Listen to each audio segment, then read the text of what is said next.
Así que no se trata de una modernización, es un eufemismo, es como hablar de agua deshidratada. Es una deforma laboral, es un ataque al derecho individual del trabajo, es un ataque al derecho colectivo del trabajo y es un ataque a la justicia nacional del trabajo. Es un ataque directo. Vos me estás generando un daño por el resto de mi vida, desde los 24 años hasta la fecha de mi fallecimiento. Recuerden que en el primer telegrama nosotros tenemos que ir a tapones de punta. Los empleadores se asustan cuando ven una demanda donde pedís lo de antes y encima los aportes y encima los intereses de los aportes para que los ingreses a los organismos. De repente el caso te puede dar el doble o el triple de plata que antes. No estoy borracho, estoy planteando la inaplicabilidad de la ley bases, porque recuerden que el derecho funciona a petición de parte. Ustedes tienen que pedir algo y la demanda tiene que ser clara, el objeto tiene que ser claro. Entonces esta cláusula me parece de la mejor arma. Voy a tratar de darles práctica, voy a tratar de darles intercambio telegráfico, voy a tratar de darle consejo, voy a tratar de orientarlos hacia dónde ir. Bueno, ahora sí, para dar comienzo al cierre de estas jornadas y arrancar con el último panel del día de hoy, titulado Práctica laboral después de la reforma laboral de la Ley de Modernización. Este espacio propone reflexionar sobre algunos de los desafíos que presentan actualmente la práctica profesional en materia laboral frente a las recientes modificaciones normativas y los cambios que impactan directamente en el ejercicio de la profesión. Va a estar a cargo de Esteban de Albuquerque, que es abogado laboralista, docente de grado de la Facultad de la Universidad de Buenos Aires desde el año 2011 hasta la actualidad, creador del canal de YouTube Soy Jurista, dedicado a la enseñanza del derecho laboral argentino. Además, es graduado de la carrera docente de la Facultad de Derecho de la UBA, creador y director de la Academia de Juristas, asesor sindical y participante en diversos congresos, publicaciones vinculadas con el derecho laboral argentino. Te agradecemos, Esteban, por acompañarnos el día de hoy en el cierre de estas jornadas y también por trasladarnos todos tus conocimientos y experiencia sobre las temáticas de actualidad e impacto en la práctica jurídica. Muchas gracias y damos comienzo al último panel.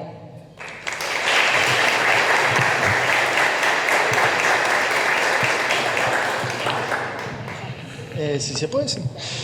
Bueno, jurista, viniste al lugar indicado. Desde ya agradezco muchísimo a la organización y aplaudo a la organización. Como estudiante es un honor tener a personas que se encargan de organizar eventos así que súper agradecido y esto hay que valorarlo porque la universidad pública se defiende.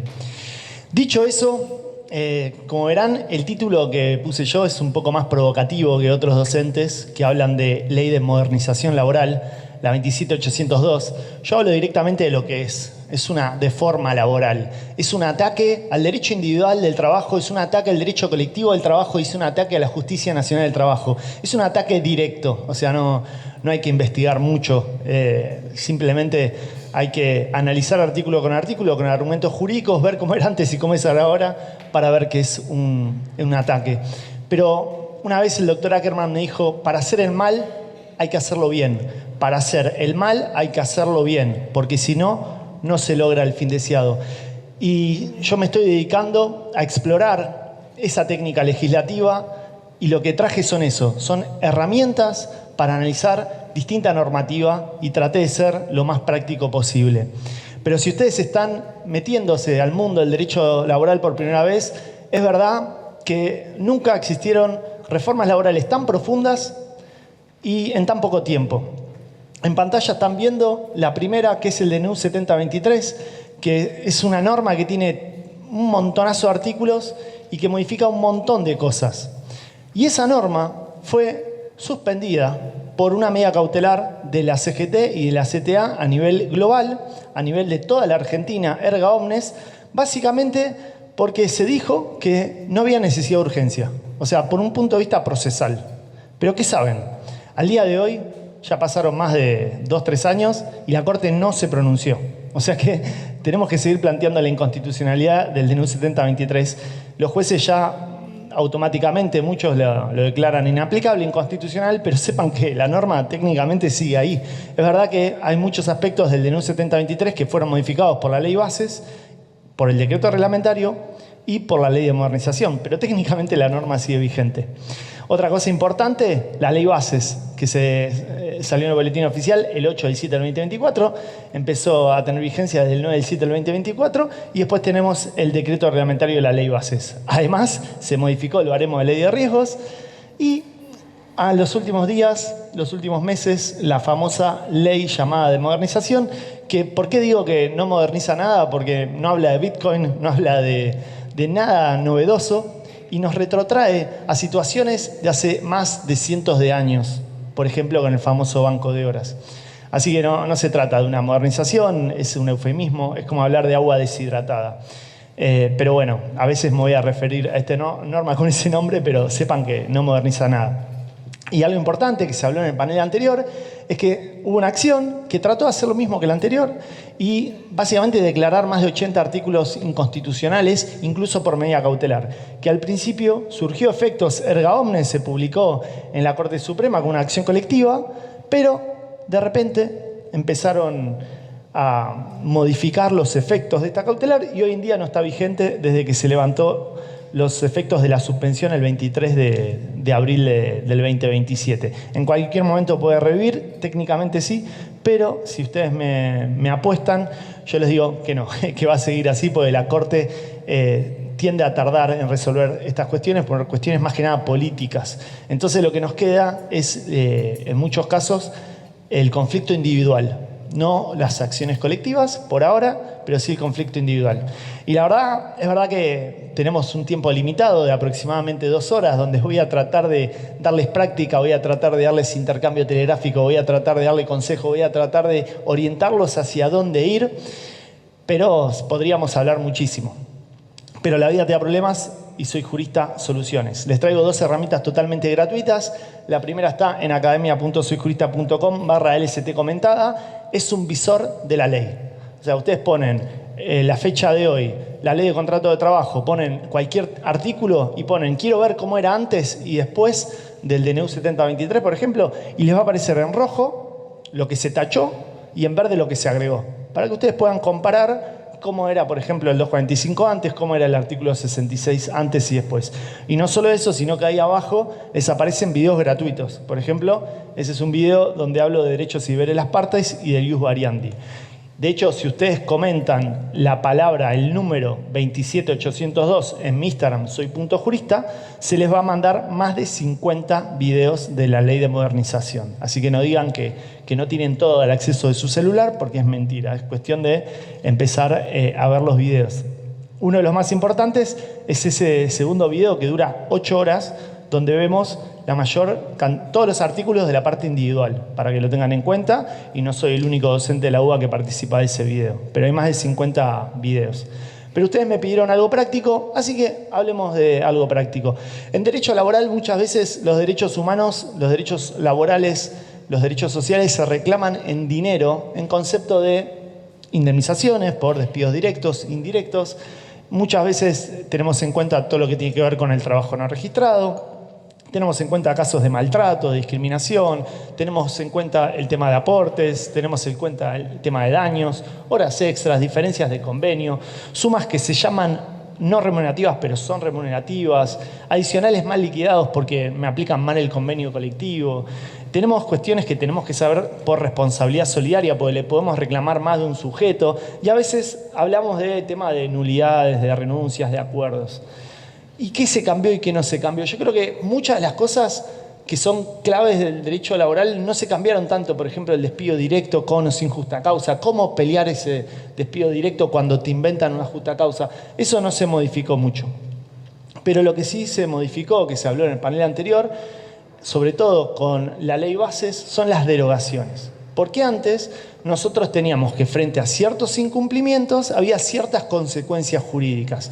Acá en pantalla están viendo más de 20 horas de videos donde explico cómo era todo antes. Explico que si había un trabajador no registrado podía reclamar que lo registren, podía considerarse despedido por la falta de registración y podía reclamar estas indemnizaciones agravadas del artículo 8, 9, 10 y 15 de la 2403, el artículo 1 de la 25323, el artículo 50 del Estatuto de Casas Particulares.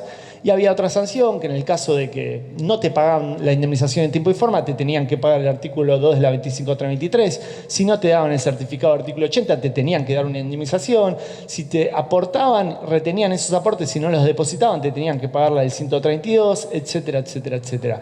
Y vino la ley bases y antes el DNU 7023 y de un plomazo derogó todo. Entonces, lo primero que tenemos que destacar es el carácter dual, o sea, la importancia de que la indemnización sea tarifada tiene que ver con la complejidad que implica cuantificar el daño. Y el derecho laboral trató de separarse del derecho civil diciendo, bueno, acá facilitemos la vida al trabajador, que no pruebe el daño, simplemente tarifémoslo.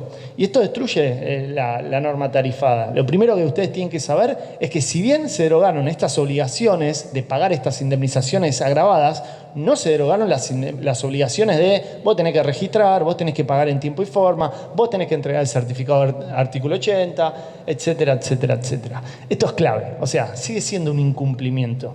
Por ejemplo, miren todas las normas que no se derogaron respecto a la registración. El 120, inciso C de la 24013, el 132, artículo 12 de la 24241, que tiene que ver con la ley jubilatoria, todo lo que tiene que ver con la 25212, que son las normas que establecen multas, pero a favor del Estado, que puede meter la inspección, todo lo que tenga que ver con el derecho de daños del Código Civil y el derecho humano garantizado por la Constitución Nacional, el derecho al trabajo, el derecho a no ser discriminado, a la reparación del daño, etcétera, etcétera.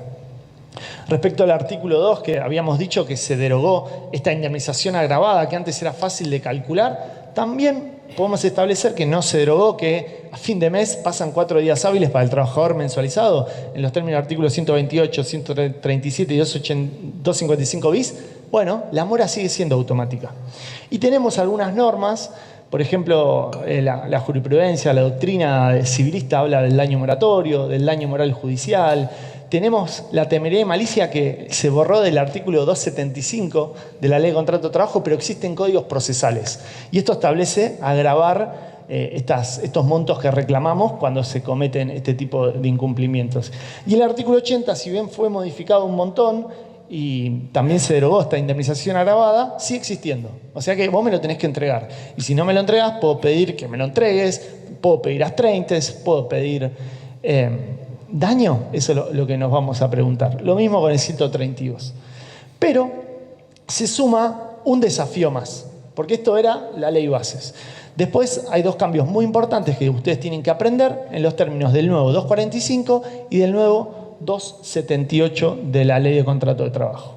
¿Qué dice el nuevo 245? Dice que una vez que vos cobrás ese 245, ya no podés reclamar nada por fuera de lo que dice la Ley de Contrato de Trabajo. O sea, por fuera, por ejemplo, ¿a qué se refiere? Al daño.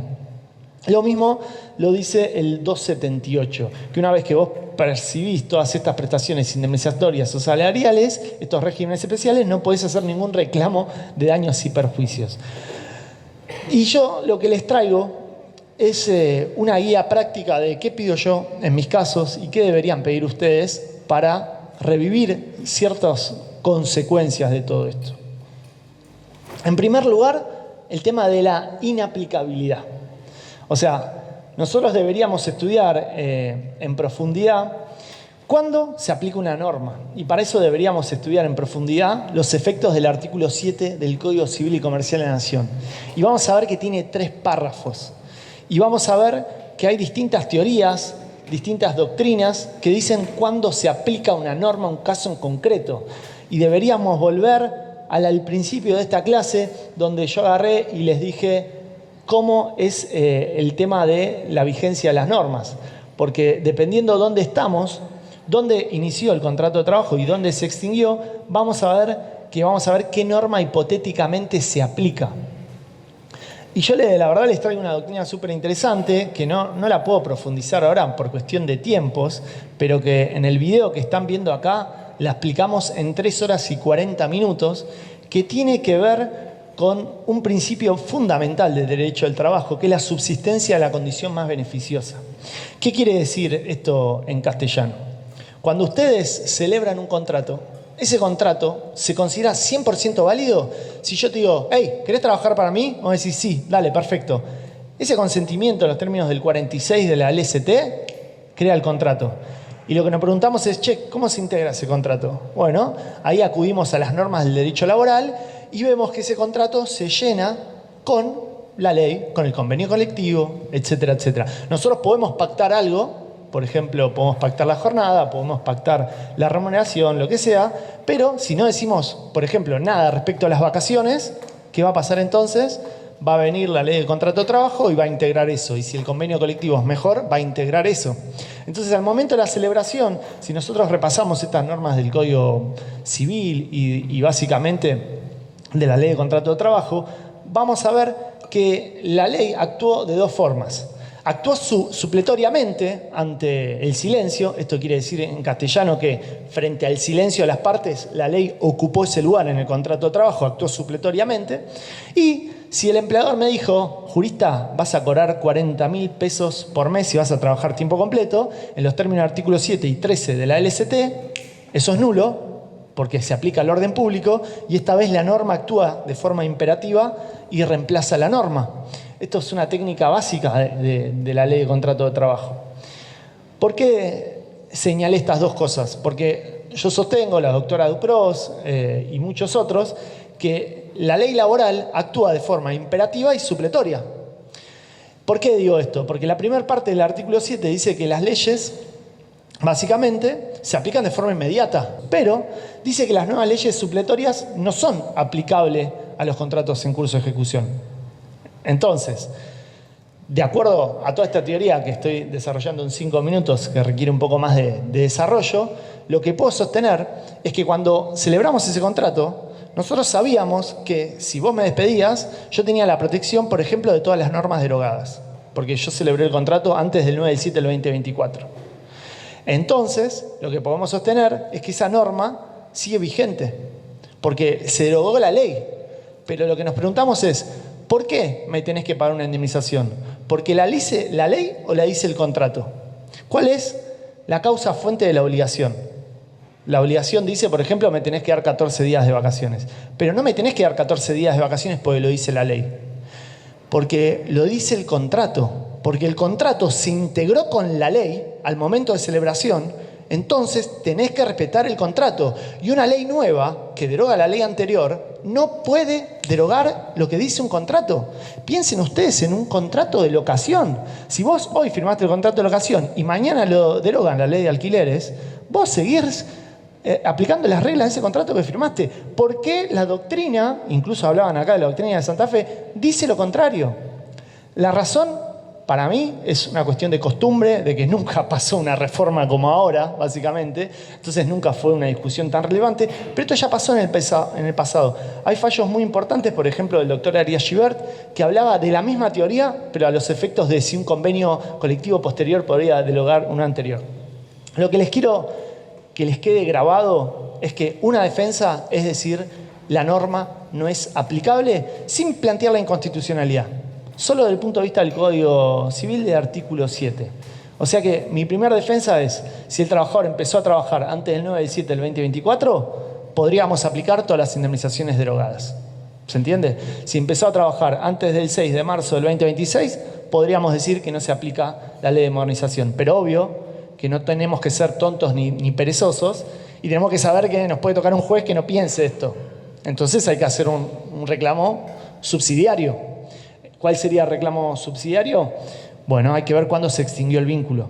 Entonces, si el vínculo se extinguió antes del 6 de marzo del 2026, bueno, ahí podemos plantear que la ley de modernización no es aplicable. Saber esto para mí va a ser el ABC, pues se va a poder aplicar en muchos casos.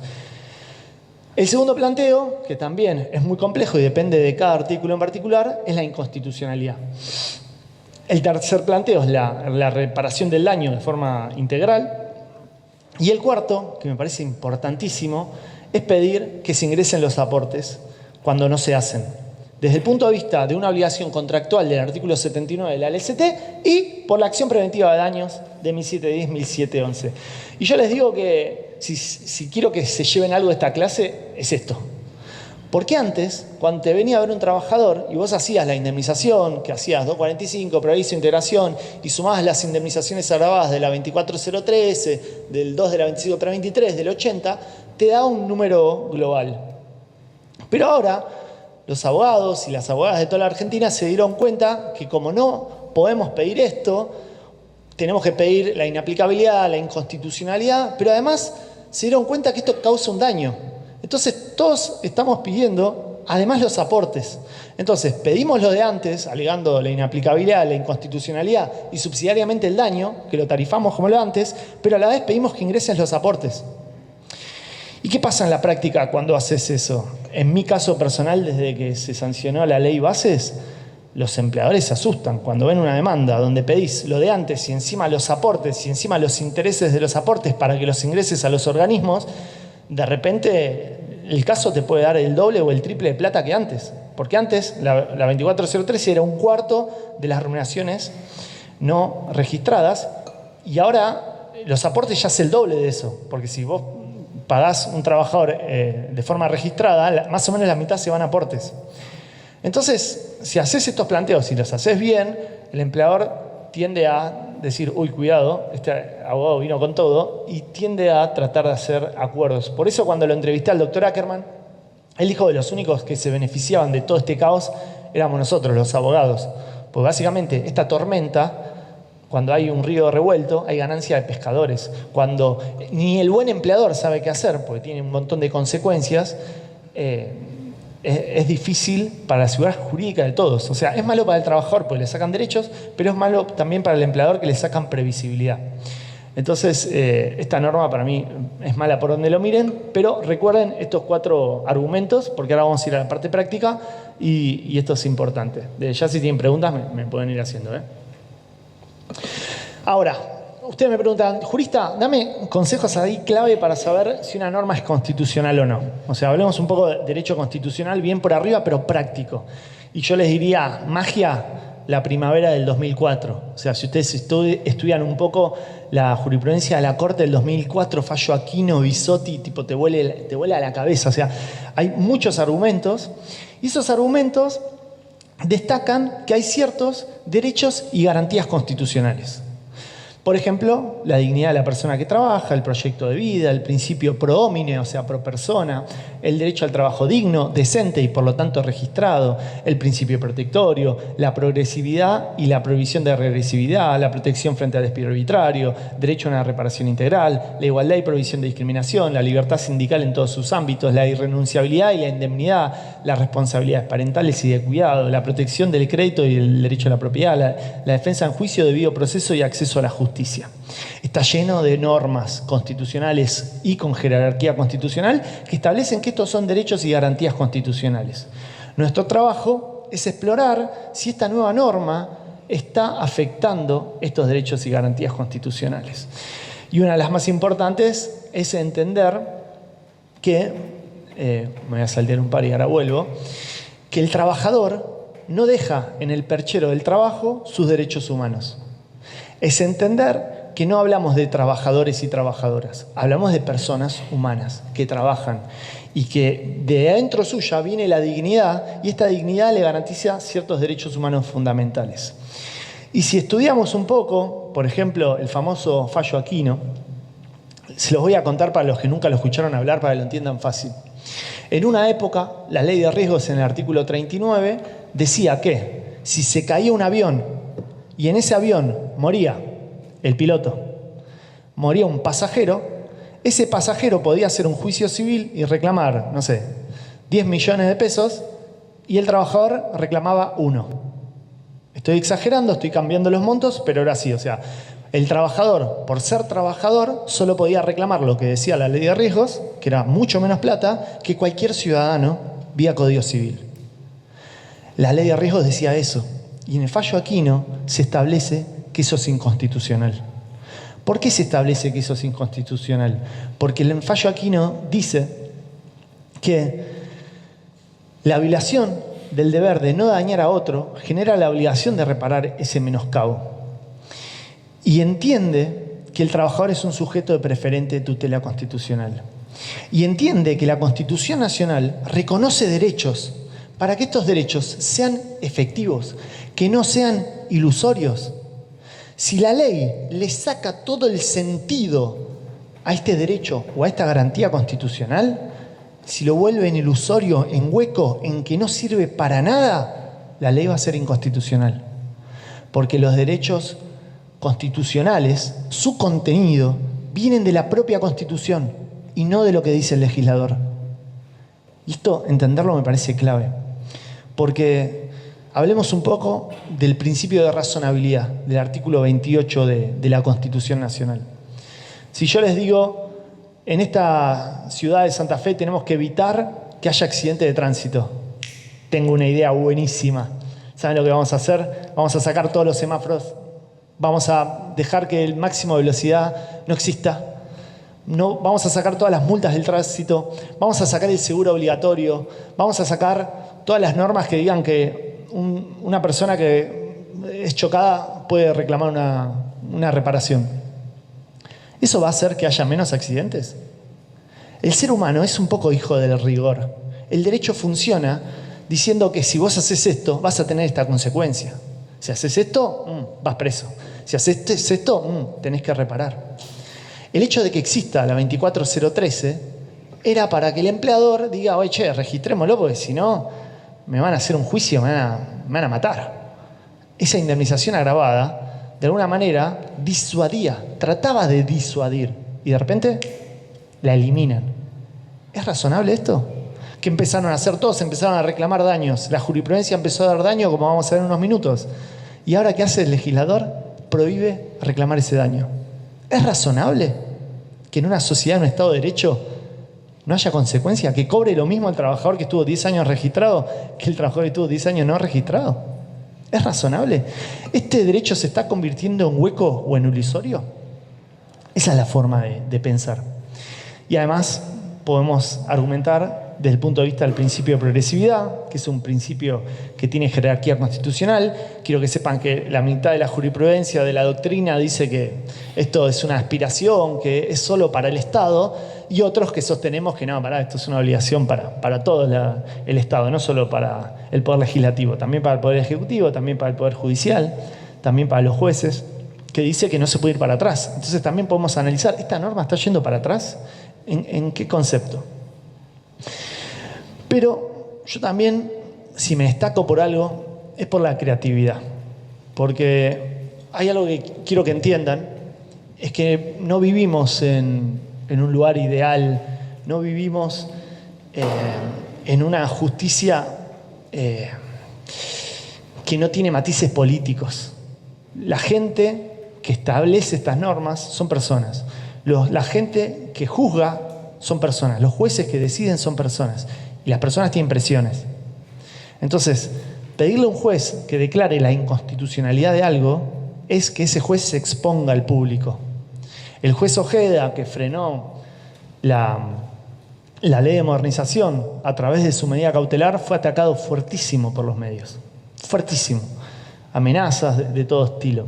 Entonces, lo que yo trato de hacer cada vez que analizo una norma es primero interpretarla de una forma que me permita que se respete este derecho.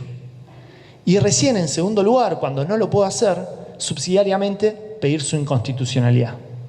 Por ejemplo, recién les dije que el artículo 245 nuevo dice que la indemnización prevista en este artículo constituye la única reparación procedente frente a la extinción sin justa causa del contrato de trabajo. ¿Qué quiere hacer esto? Que un trabajador no registrado no pueda reclamar más del 245. Su percepción importa la extinción definitiva de cualquier reclamo judicial o extrajudicial vinculado al despido. Su percepción. Entonces, si no le pagaron nada, esto no me importa. ¿Ven cómo, viendo la letra chica, se les abre la mente? Incluidos los de naturaleza civil, contractual, extracontractual, no pudiendo promover acciones por fuera del régimen especial establecido en esta ley. Entonces me está diciendo que no puedo usar el Código Civil, pero sí que puedo usar esta ley. O sea que puedo usar los demás artículos de la Ley de Contrato de Trabajo. Mirá. Otra cosa, quedan exceptuadas únicamente las acciones basadas en ilícitos penales. En cuyo caso va a establecerse la norma de derecho común, o sea, lo voy a poder reclamar como daño. Entonces, de una interpretación literal de la norma, en el hipotético caso de que consideremos que es constitucional, yo la puedo aplicar dentro de la Ley de Contrato de Trabajo y ilícitos penales. Muy importante. ¿Por qué?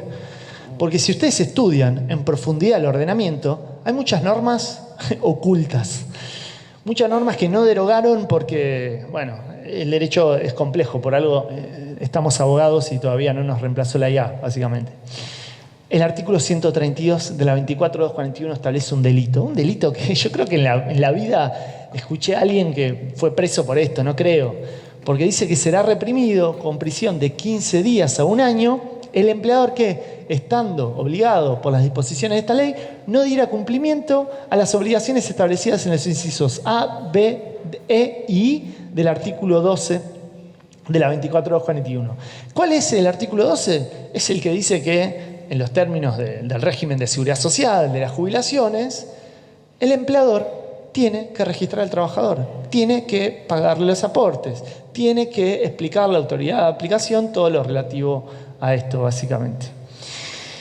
Entonces, podemos establecer que, conforme dice el resto del artículo, si intiman a ese empleador a que registre un trabajador y no lo hace, no cumple los incisos A, B, E y I, está cometiendo un delito penal.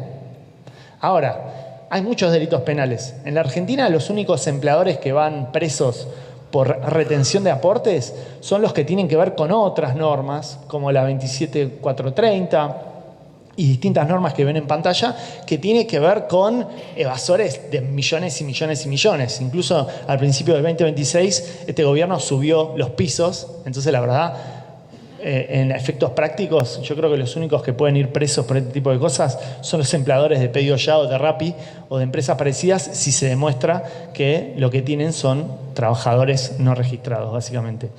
Pero a lo que voy es que dentro de la normativa, si establecemos que no pagar aportes es un delito penal, ya puedo, sin declarar la inconstitucionalidad del nuevo 245, pedir daño. ¿Se entiende el argumento? Lo que debería intimar es en los términos del 132 por 30 días. Esto es una idea que nunca se aplica esto de forma aislada. Siempre es esto y subsidiariamente lo otro. En base a esto, muchos me preguntaron, pero jurista, ¿tenés que hacer una denuncia penal? Para mí la respuesta es no. La respuesta es no, porque no es una obligación. Lo importante para mí es la naturaleza del incumplimiento, la naturaleza jurídica del incumplimiento. Y por analogía con pérdida de confianza, porque cuando un trabajador hace algo mal, la empresa muchas veces lo despide por un supuesto hurto, pero no hace la denuncia penal. Porque en derecho laboral, cuando haces una denuncia de derecho penal y lo despedís por esa injuria, después esa injuria está ligada con el despido. Y si después no se prueba en el expediente penal, el empleador pierde el juicio. Entonces los empleadores de la Argentina en los últimos 20, 30 años despiden por pérdida de confianza sin hacer denuncias penales. Entonces, para mí, por analogía, en este caso no haría falta, no hay ninguna norma que diga tenés que hacer una denuncia penal. Y lo otro que nos obstruye un poco el reclamo del daño es esto que hablábamos del 178. Pero si lo leemos bien, dice que las prestaciones salariales indemnizatorias y de otra cualquier naturaleza jurídica prevista en esta ley.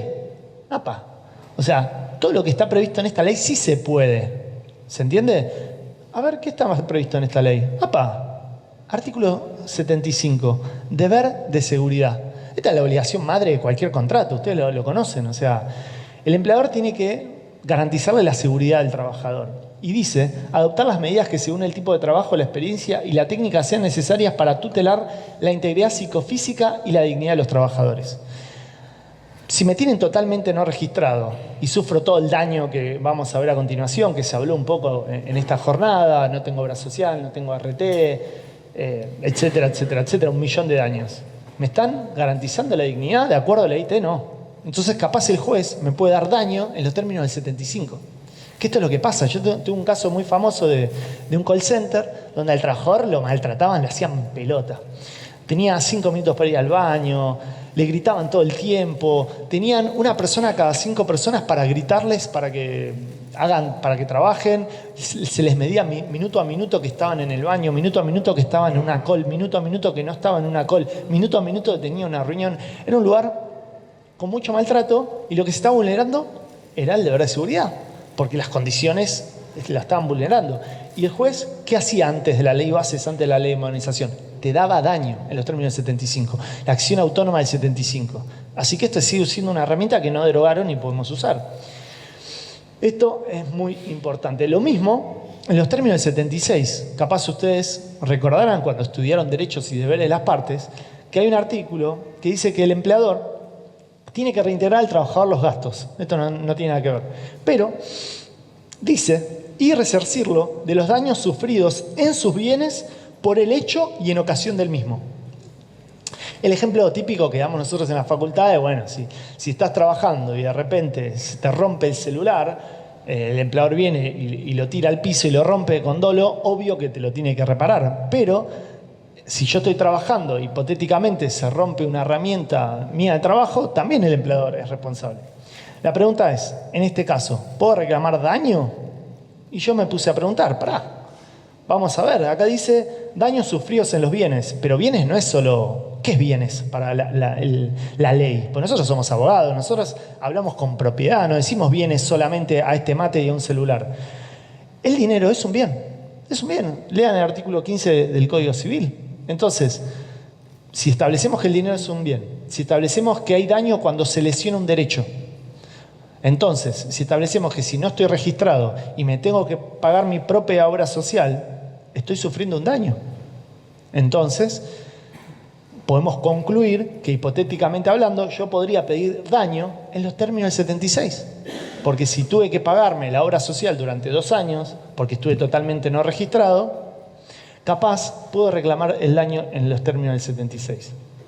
¿Qué quiero decir con esto? Que esto le doy una salida al juez para reclamar más plata que el 245 del preaviso en la integración, pero con el 245 sin declarar su inconstitucionalidad. Porque estoy reclamando daño moral en los términos del 75 por trabajo no registrado y estoy reclamando daño patrimonial en los términos del 76. Obvio que subsidiariamente deberíamos también estudiar y profundizar qué otros tipos de delitos penales podrían estar siendo cometidos por el empleador en el caso en concreto. Acá les dejé un montonazo de ejemplos, pero lo que se discute es esto, si tener un trabajador no registrado es un delito penal o no. Yo les traje una norma concreta que dice que sí en este caso puntual, pero también va a depender de cada juez. Por eso es muy importante el reclamo subsidiario.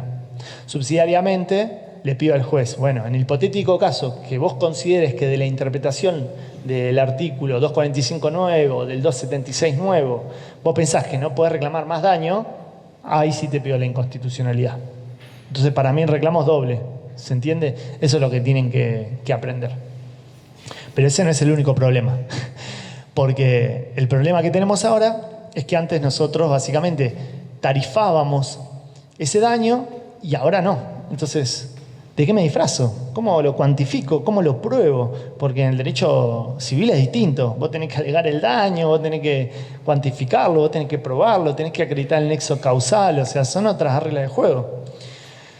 Encima, si ustedes se ponen a estudiar la clasificación del daño de la jurisprudencia y la doctrina, es, como me gusta decir a veces, una falopa intelectual. O sea, muchos autores frente al mismo daño lo llaman distinto. O sea, 3 jueces llaman a lo mismo distinto. Este le dice daño al proyecto de vida, este le dice daño moral, el otro le dice daño extrapatrimonial por los incumplimientos sufridos. Y también hay clasificaciones más aceptadas, por ejemplo, no sé, la diferencia entre daño punitivo, daño emergente, lucro cesante, pérdida de chance. Algunos hablan de daño previsional como un daño autónomo, daño fiscal, porque, no sé, me registraste como monotributista y después tuve deudas en la FIP, daño moral, daño a la salud, daño psicológico, daño proyecto de vida, daño por trabajo no registrado, daño por no acceder al seguro de desempleo, daño en los términos 75 que vimos recién, 76, daño a la libertad sindical, daño moratorio, daño por transitar un juicio, daño por no encontrar obra social, o sea, daño porque, no sé, no tengo recibo de sueldo y no puedo comprar una heladera en cuotas, o sea, es tremendo la cantidad de cosas que podemos hablar. Podríamos profundizar, sé que capaz hoy no tengo tanto tiempo, pero el daño financiero y crediticio que tiene un trabajador no registrado es mucho más profundo del que sospechamos. Porque, no sé, si vos querés pedir un préstamo para comprarte una moto o un auto, para una hipoteca, no lo podés hacer, porque no tenés cuenta de sueldo. Incluso hay lugares que no podés ni alquilar. O sea, la cantidad de cosas que no podés hacer sin recibo de sueldo te sorprenderían. Incluso capaz no podés pedir una visa para visitar otro país o podés tener problemas para un montón de cosas. Capaz algo que tenga que ver con la educación de tu hijo, etcétera, etcétera. No puedes acceder a una tarjeta de crédito. La verdad, se podía profundizar horas y horas en los daños que implica ser ese trabajador que está totalmente no registrado. Ese trabajador que no tenía obra social, ese trabajador que tiene que mirar a los hijos, al hijo a los ojos y decirle, disculpa, tenemos que ir a un hospital público porque no tengo obra social. Además de que no tiene cobertura de ART, de aseguradora de riesgo de trabajo. La verdad, podríamos profundizar horas y horas de cómo ese trabajador ni siquiera tiene los beneficios del sindicato, etcétera, etcétera. Repito un poco esto porque es difícil hablar de lo que vamos a hablar a continuación de la parte práctica sin ver qué vamos a reclamar, ¿no? Pero sepan que hay un gran océano para discutir sobre el daño. Pero lo que quiero que les quede muy claro es que en la práctica tenemos que agregar una cláusula en nuestras demandas que hable de lo que se llama la autonomía de los rubros. Porque a veces dos jueces a cosas distintas, a lo mismo, lo llaman de forma distinta, como dije recién. Entonces mi primer súper consejo es que pongan que se advierte que en este caso se reclama la autonomía de los rubros mencionados en la presente demanda, como están viendo en pantalla. Porque a veces, si nosotros reclamamos, por ejemplo, daño por trabajo no registrado, este juez le va a decir daño moral, este juez le va a decir daño al proyecto de vida, este juez le va a decir daño a la integridad, o sea, daño punitivo, incluso escuché a jueces nombrar.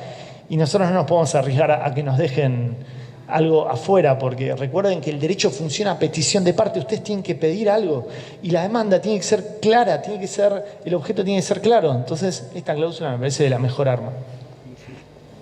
La segunda herramienta jurídica que es clave es el 1744. Por suerte, la mayoría de la jurisprudencia que aplicó este artículo lo aplicó de una forma bastante beneficiosa, porque dice, prueba del daño. El daño debe ser acreditado por quien lo invoca, excepto que la ley lo impute o presuma, o que surja notorio de los propios hechos. Lo que nosotros podemos establecer es que estar totalmente no registrado, hay muchísimo daño notorio. Es obvio que esa persona no tenía obra social, que no tenía ART, que no se va a poder jubilar como el resto de los trabajadores, etcétera, etcétera. Y esta fue la llave para mucha jurisprudencia. Acá están viendo más de 7 fallos. Ustedes, si me mandan la palabra daño a mi Instagram, soy.jurista,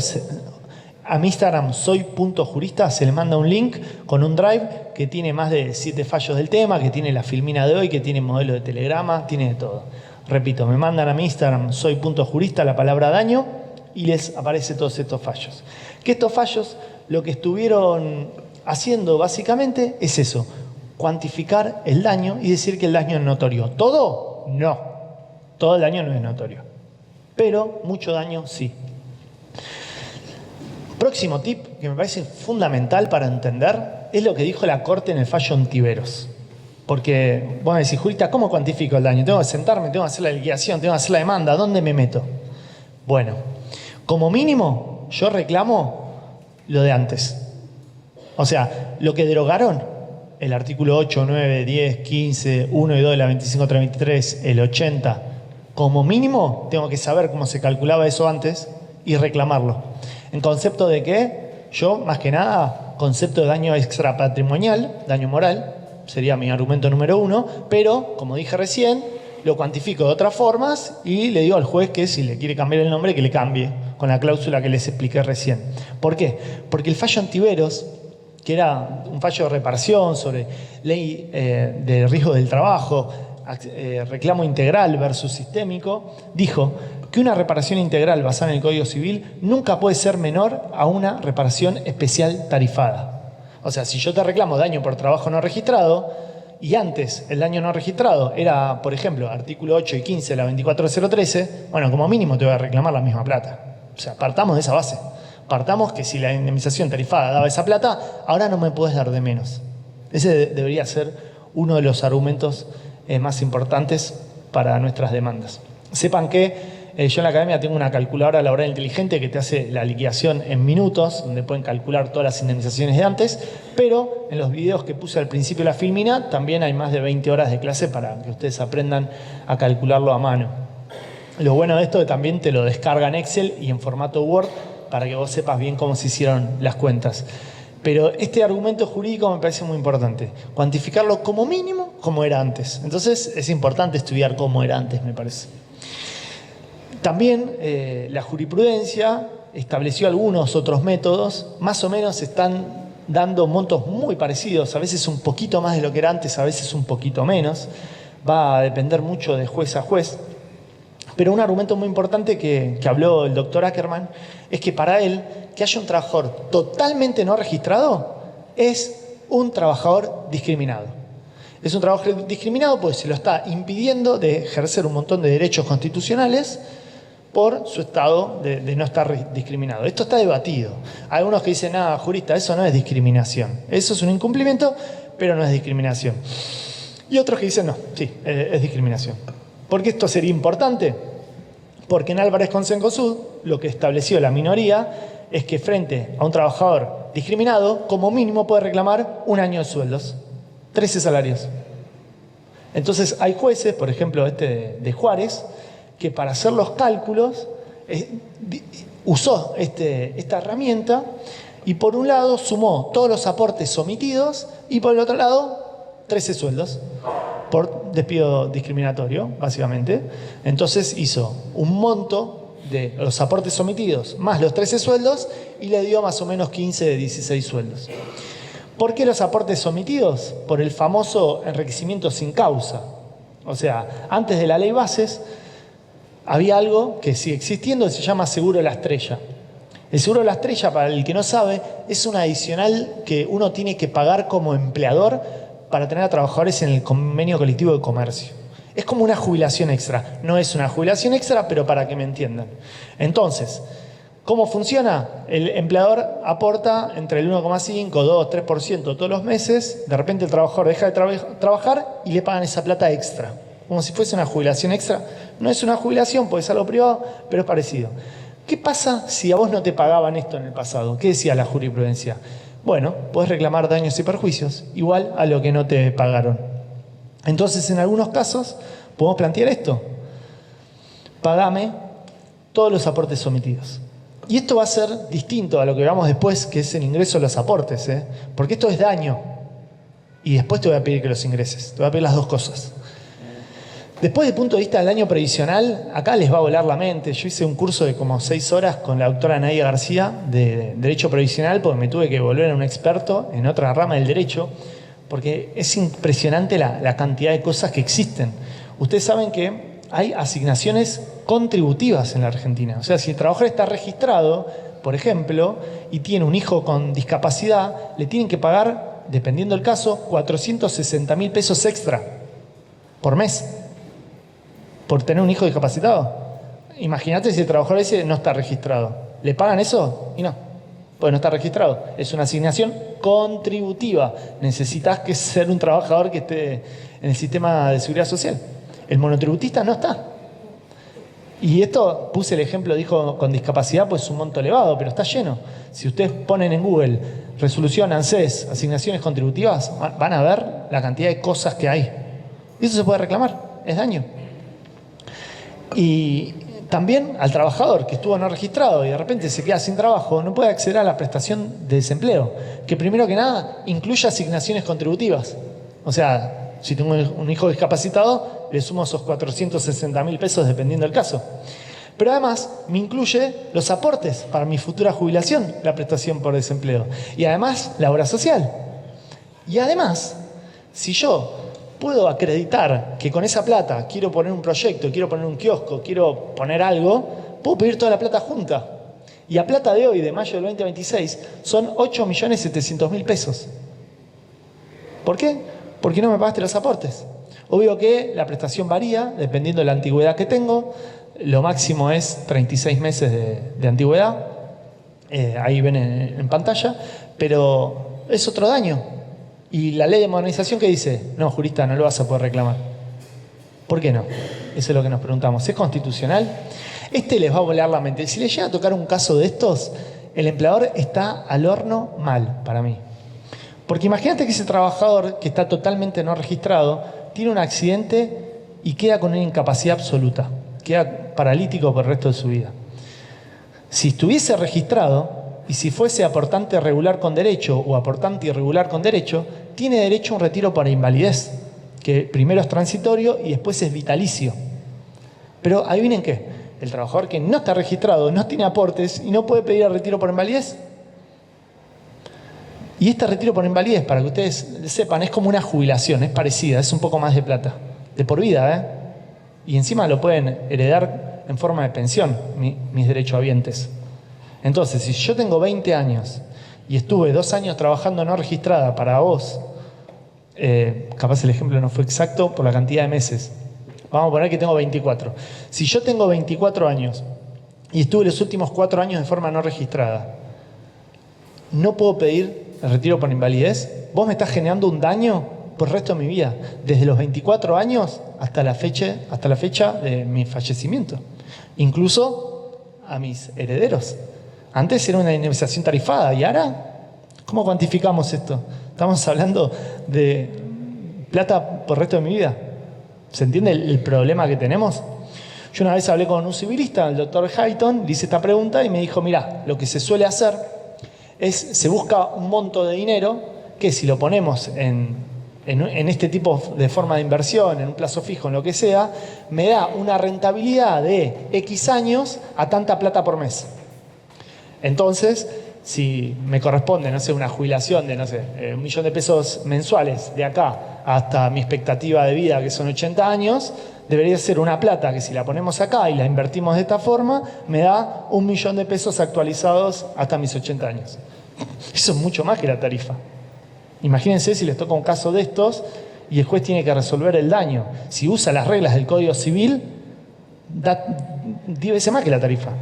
¿Se entienden? Y esto se repite en la pensión por fallecimiento. Si el trabajador, 4 años de antigüedad, totalmente no registrado, pierde la vida, los derechohabientes no pueden pedir la pensión. Que también es de por vida.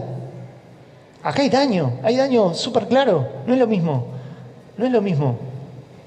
Y el daño más obvio, más común, el que todo el mundo habla, el daño que tiene que ver con la jubilación. Y acá les voy a decir algo que les va a volar la mente, porque ustedes saben que para jubilarse tienen que tener 30 años de aporte, 65 años para los hombres, 60 para las mujeres en el régimen general.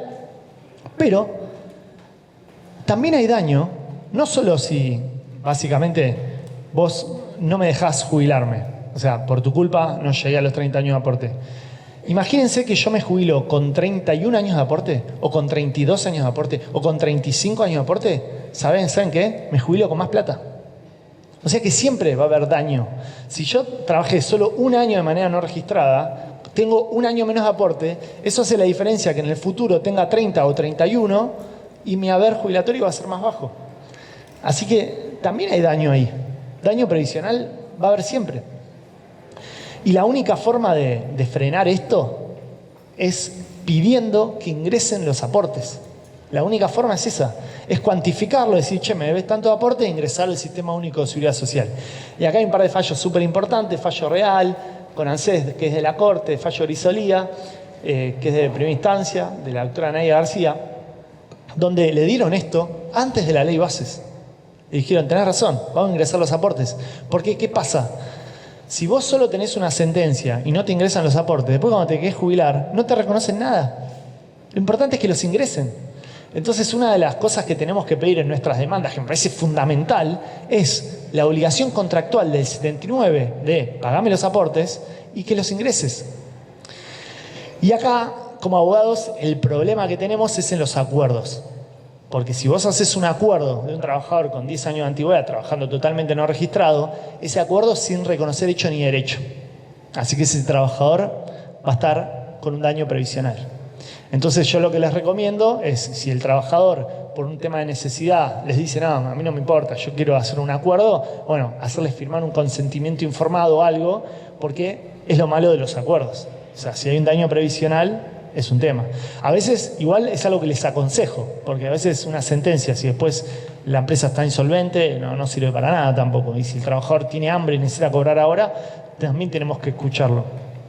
Pero es clave esto. Lo del daño lo pedimos, pero también que ingresen los aportes para evitar el daño futuro. Es la única forma de evitar el daño futuro.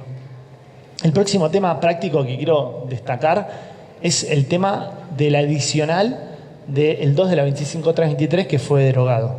O sea, antes, al cuarto día hábil del despido, te tienen que pagar la indemnización. Y si no te la pagaban, te tenían que pagar plata.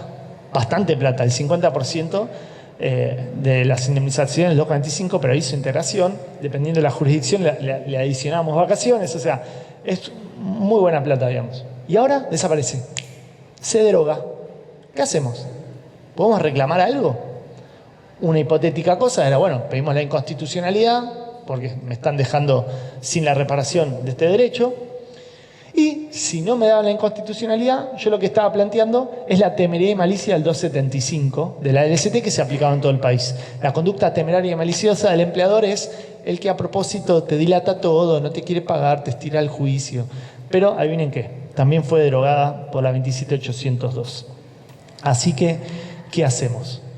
Yo tengo muchas respuestas. Primero que nada, sepan que la temeridad y malicia a veces no solo está en la ley de fondos, en la ley de contrato de trabajo, sino en normas procesales.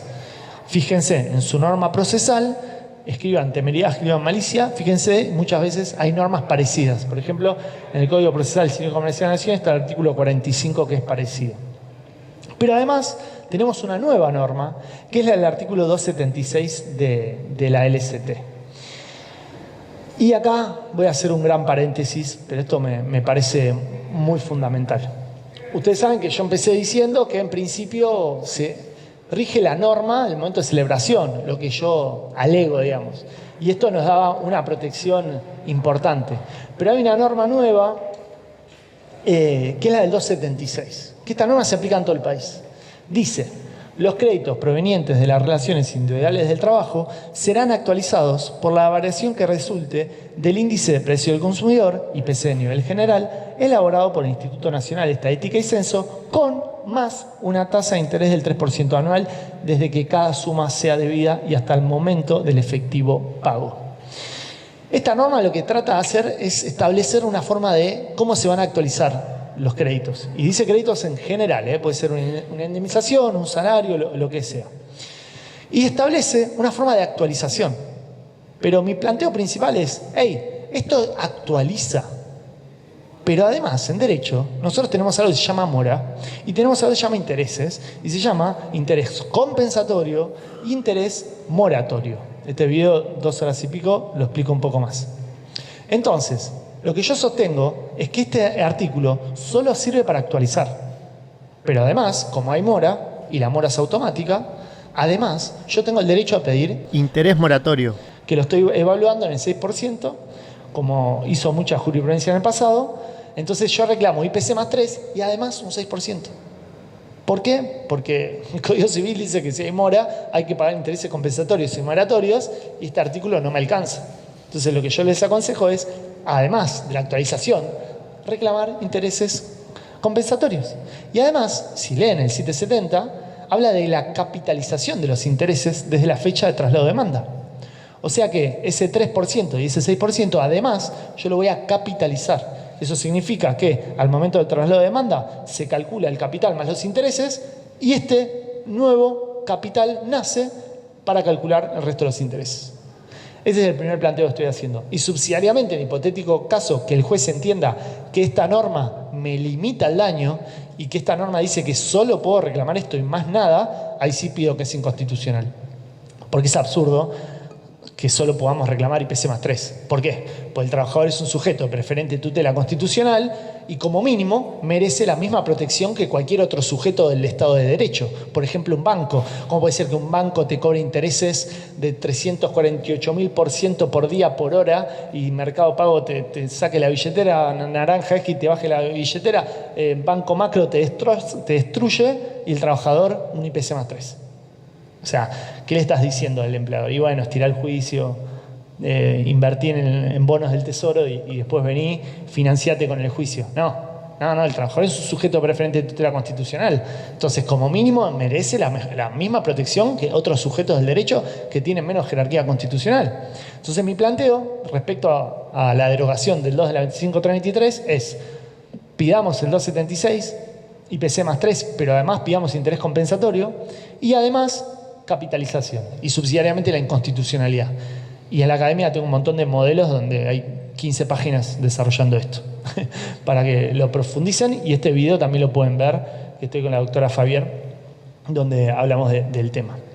Entonces, lo primero que plantearía es eso. Después, lo otro que puedo plantear, hipotéticamente hablando, es algo que la doctrina civil conoce como daño moratorio o como daño moral judicial. O sea, el paso del tiempo, que el juicio dure 5 años, que me hayas inventado una causa súper obvia para obligarme a ir a juicio y tenerme 3, 4, 5 años de juicio. ¿Puedo reclamar un daño extra? Eso es lo que me pregunto y eso es lo que puedo llegar a plantear. Y como antes estaba establecido, como mínimo tarifarlo en el 2 de la 25.323. Sepan que respecto a este artículo, la mayoría de jurisprudencia no lo está dando. ¿Pero por qué? Porque la jurisprudencia lo que está entendiendo es que este no es un daño autónomo presunto. Los pocos fallos que vi, uno solo lo da, que es el fallo Vera. Este fallo establece y termina dando la reparación del 2 de la 25.323 derogado. Pero después hay un montón de otros que te tarifan lo de antes sin el 80 y sin el 2 de la 25.323. Te dan el 8 y el 15, ponele. O sea que sí terminan pagándote menos en estos casos. ¿Se entiende la importancia? Pero yo creo que hay que seguir planteándolo, pero hay que tratar de fundamentarlo de una forma mejor. Ya lo vamos a ver con el telegrama. Porque en los casos, las demandas que decían, me pagaron tarde, dame daño, pum. En cambio, ¿qué podríamos nosotros decir? Mirá, tengo deuda con la hipoteca, tengo deuda con la tarjeta de crédito, tengo que pagar el colegio. Tuve que sacar un préstamo porque vos decías que al cuarto día hábil me tenías que pagar la indemnización. No lo hiciste. Entonces, mirá, la tarjeta de crédito me cobraron tanto por la deuda. El préstamo me cobró tantos intereses Entonces, ¿qué estoy haciendo ahí? Estoy acreditando el daño que excede la mora. ¿Se entiende? Un daño superior. ¿Por qué? Porque me tuve que endeudar. Así que si ustedes hacen eso, yo creo que tienen más chance de que se lo den. La otra opción es argumentar que con esa plata yo, por ejemplo, me iba a poner a repartir, iba a poner un kiosco, iba a poner una empresa de algo y podía tener un lucro cesante por esa plata, ¿no? En cambio, si no hacemos nada, dependemos un poco de la voluntad del juez. Y si algo me gusta mucho de ir a congresos es hablar con jueces. Yo hablé con un juez que rechazó el daño del 2 y me dijo, ¿pero qué cree que haga? No me intimó, no me puso nada, no puedo regalar el daño.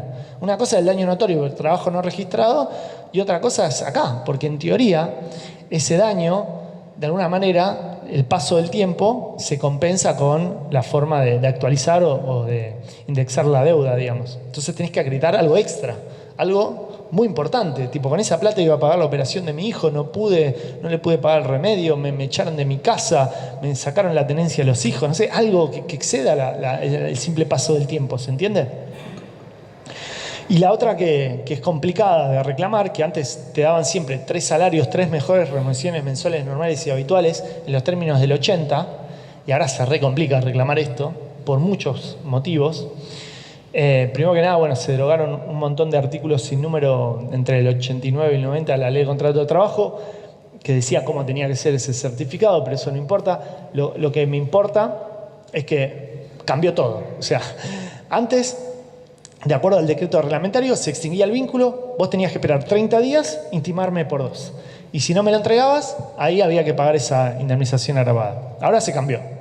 Desde que se extingue el vínculo, el empleador tiene 45 días hábiles para entregármelo. Y encima dice la norma que si me lo suben al sistema de ARCA online, el artículo 80 se tiene por cumplido.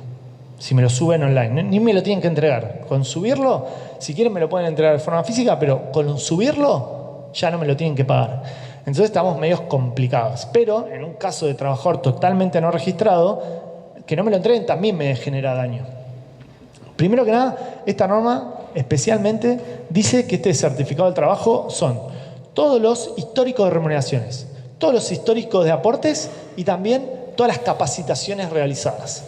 Pues si yo soy el vendedor número 1 hice 38.000 cursos como vendedor para tu empresa, el día que me despidas o me considere despedido o lo que sea, si yo tengo ese certificado que dice que soy el vendedor número 1, con todas las capacitaciones que hice, yo puedo ir a la competencia y conseguir un superpuesto. Si yo fui cajero 10 años, capaz puedo conseguir ser supervisor de cajeros para otro supermercado. Entonces, en base a eso, esta es la reglamentación 5848 del 2026 que reglamenta el tema del certificado de ARCA. En base a eso, yo creo que podemos pedir daño. El primer daño es el previsional, porque sin el certificado de artículo 80 yo no me puedo jubilar bien, no puedo acceder a todas estas prestaciones de la seguridad social, pero también, hipotéticamente, la pérdida de chance, lo he planteado en algún caso, en los casos de que si el trabajador justo tenía un montón de capacitaciones y no le entregaron nada, la falta de acreditación de esas capacitaciones le impide conseguir, por ejemplo, un salario mejor. Estos son daños hipotéticos que los podíamos cuantificar en lo del artículo 80 de antes. Eso ya hay como 5 fallos que lo rechazan, pero porque dice que no está demostrado, que no hay daño notorio y que no pidieron nada. Yo lo pediría a ver qué pasa, así que ténganlo en cuenta. Lo que no hay duda es que se puede pedir as 30, igual que antes. O sea, entregame esto bajo procedimiento de una multa diaria por día. Eso es algo que pasaba antes y que puede seguir pasando porque me tienen que entregar ese certificado. El problema es en los casos donde se ponga a disposición online, digamos. Recuerden que, pese a que tenga que ser online y todo eso, tiene que estar bien hecho. O sea, si vos representás a un trabajador que cobra todo no registrado, la mitad no registrado, o que le falta 3 años de aportes en ese certificado, para mí está mal entregado y no sirve. El tema es si puede reclamar daño o no. Muchos van a decir que no. Los que dicen que sí, fundamenten en esto que acabo de decir.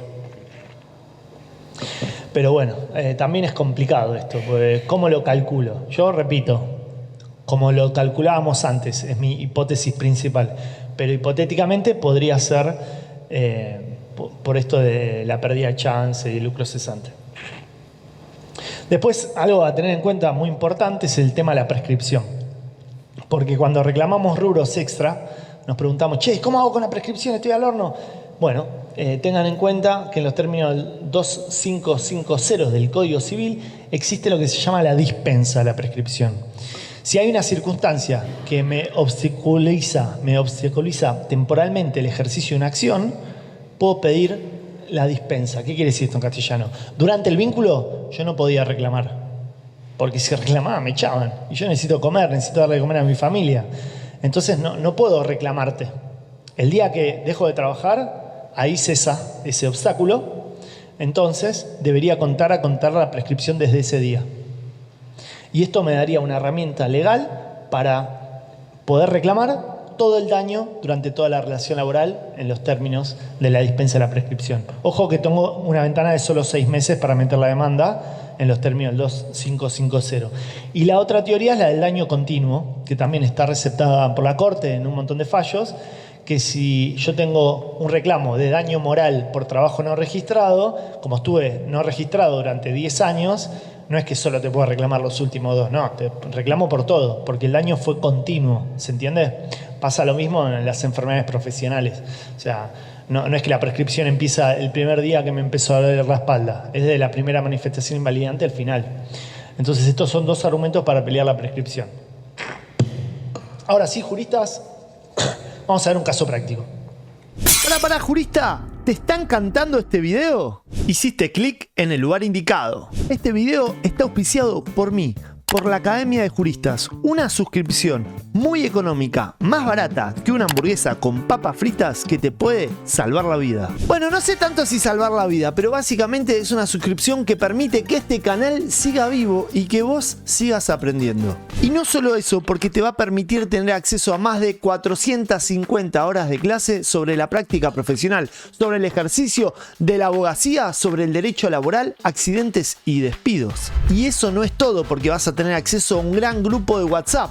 Un grupo de WhatsApp donde todos saben que el que enseña es el que más aprende. Donde vas a poder hacer preguntas y vas a poder responder preguntas a personas como vos, jurista, que está aprendiendo o que sabe bastante y quiere ser parte de una gran comunidad. Donde te vas a enterar las últimas novedades, los últimos fallos, las últimas leyes, los últimos decretos. Y no solo eso, porque en la Academia de Juristas vas a tener acceso a mí casi todos los martes del año a las 7 de la tarde, donde doy una clase especial o hago una clase de preguntas y respuestas sobre el ejercicio de la profesión, básicamente. Y no solo eso, jurista, porque vas a tener acceso a la calculadora laboral inteligente, al actualizador de datos y a la biblioteca de juristas, donde pongo mis modelos de demanda y mis modelos de telegrama, y hay todas clases donde explico todo paso por paso, cómo hacer un telegrama, cómo hacer una liquidación, sobre prueba testimonial, todo aplicable a todo el país. Hacé clic acá abajo donde te dejo info de la Academia de Juristas. Porque la vida te da problemas. Soy jurista, soluciones. Sigamos con el video, jurista. Los de piden a Juan, trabajador no registrado, y los vine a ver ustedes. Yo lo primero que le preguntaría a Juan es cuándo empezó a trabajar y ver dónde estamos parados ahora, ¿no? ¿Por qué? Porque el primer planteo, ¿cuál era? La inaplicabilidad. Entonces va a ser súper relevante para ver si estoy en el ámbito del decreto, en el ámbito de la ley bases, en el ámbito de la ley de modernización. Pero bueno, a Juan siempre le preguntamos de todo, porque recuerden que en el primer telegrama nosotros tenemos que ir a tapones de punta, tenemos que ver otro tipo de injurias, tenemos que ver si le deben plata, si le deben salario, si está bien registrado en el convenio o no, si cualquier tipo de incumplimiento. Este telegrama empieza diciendo: ante negativa de tareas ocurría en fecha tanto, cuando concurrí a mi lugar de trabajo, cito en tal lugar, aproximadamente a tal hora, y mi superior jerárquico, Pepito, me comunicó que no podía ingresar a prestar tareas, lo intimo en el plazo perentorio de 2 días hábiles a que aclare mi situación laboral, me otorgue ocupación efectiva, artículo 78 de la Ley de Contrato de Trabajo, me permita el ingreso a mi puesto de trabajo y cese de toda conducta obstructiva, abusiva, discriminatoria, persecutoria y o contraria a la buena fe laboral, bajo apercibimiento de considerarme gravemente injuriado y despedido por su exclusiva culpa. ¿Hay que poner esto en todos los telegramas? No.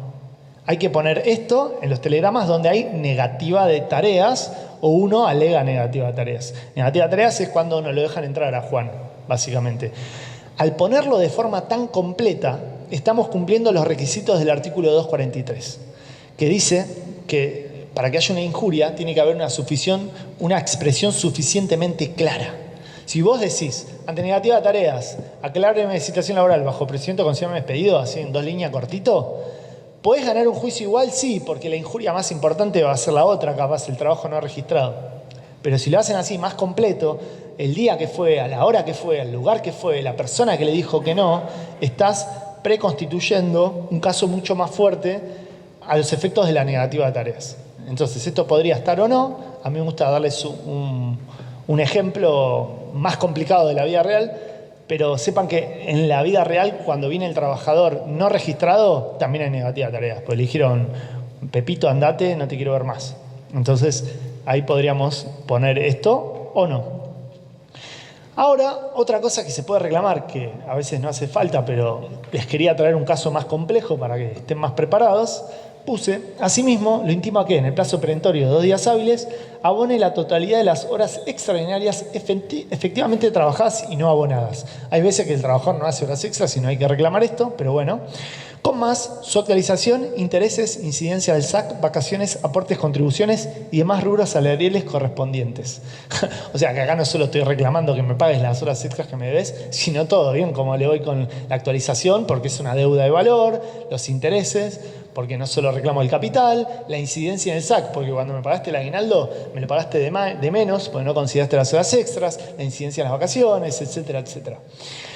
Mi jornada laboral normal y habitual siempre fue de lunes a viernes de tal a tal hora.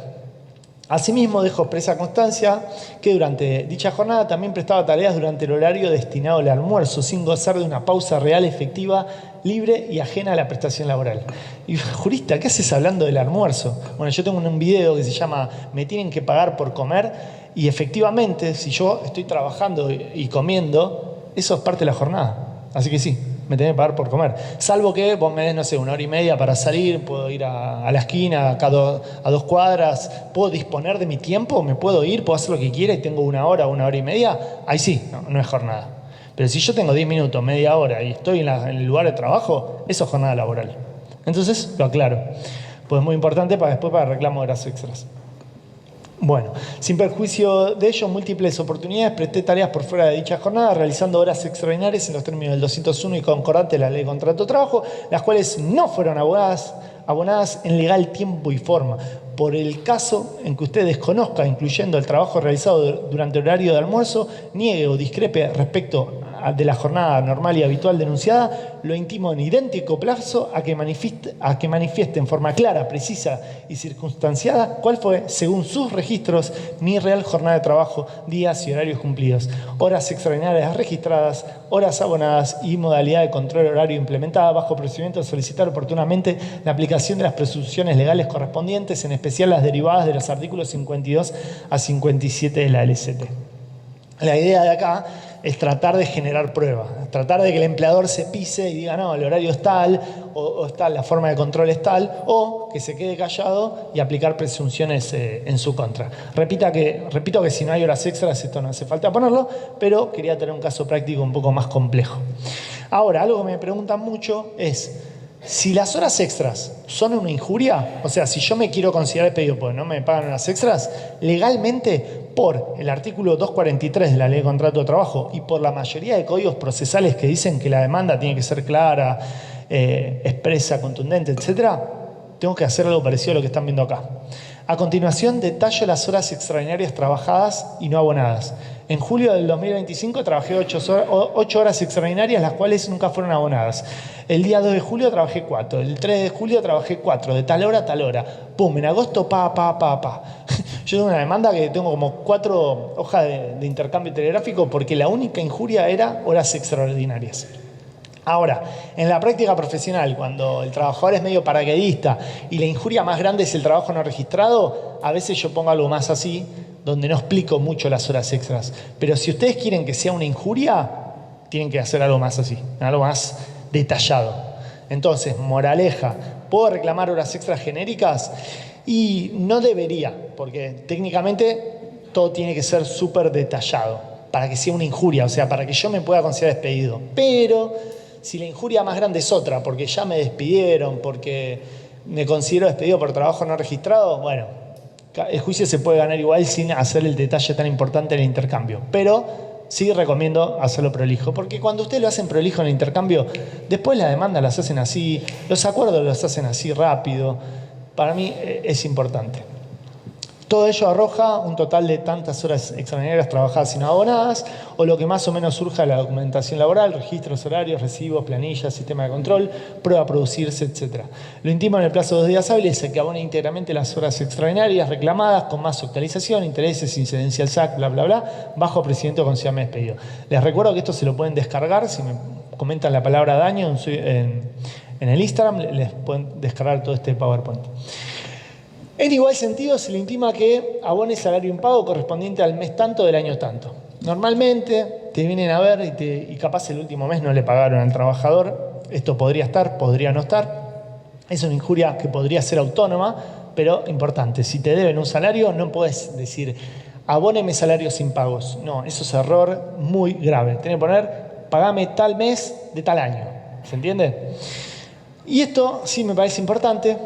Ingrese y acredite ante los organismos correspondientes los depósitos de todo tipo de aportes e intereses derivados de la relación laboral que nos une, incluyendo los aportes previsionales de obra social y demás rubros pertinentes. Esto es clave, pues estoy empezando a fabricar prueba, a constituir prueba para el reclamo del artículo 79 de los aportes y contribuciones.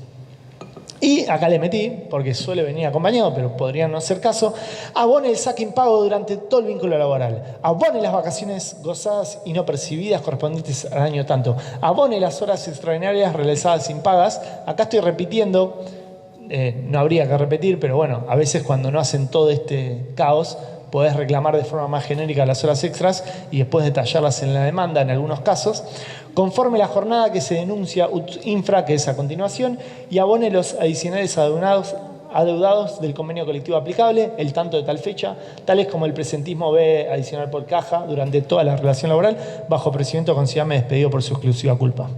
Acá me gustaría hacer una pausa. ¿Qué convenio colectivo aplico? Acá me explota la mente. Tengo un curso de como 6 horas hablando de esto, pero si tuviese que resumir, la respuesta es complicada. Porque a veces ni los jueces se ponen de acuerdo. O sea, agarrás el mismo trabajador de la misma empresa, ves 10 fallos distintos y capaz aplican distintos fallos.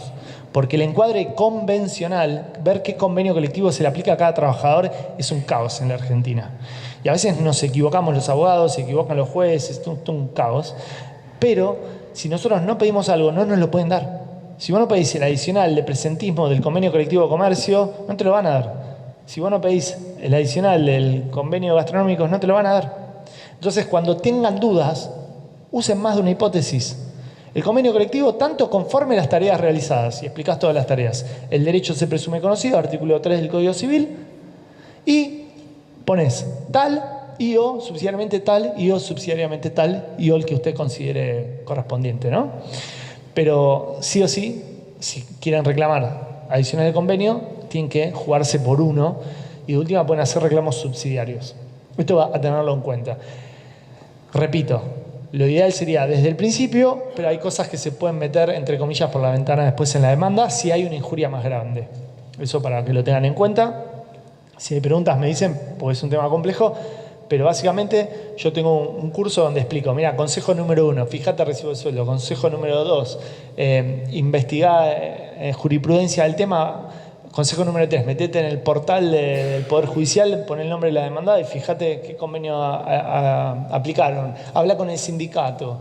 Hoy en día incluso pueden hacer investigaciones muy copadas con la inteligencia artificial, diciéndole el trabajador trabaja en tal lugar, investigame 5 posibles convenios colectivos y en base a eso ustedes después profundizan.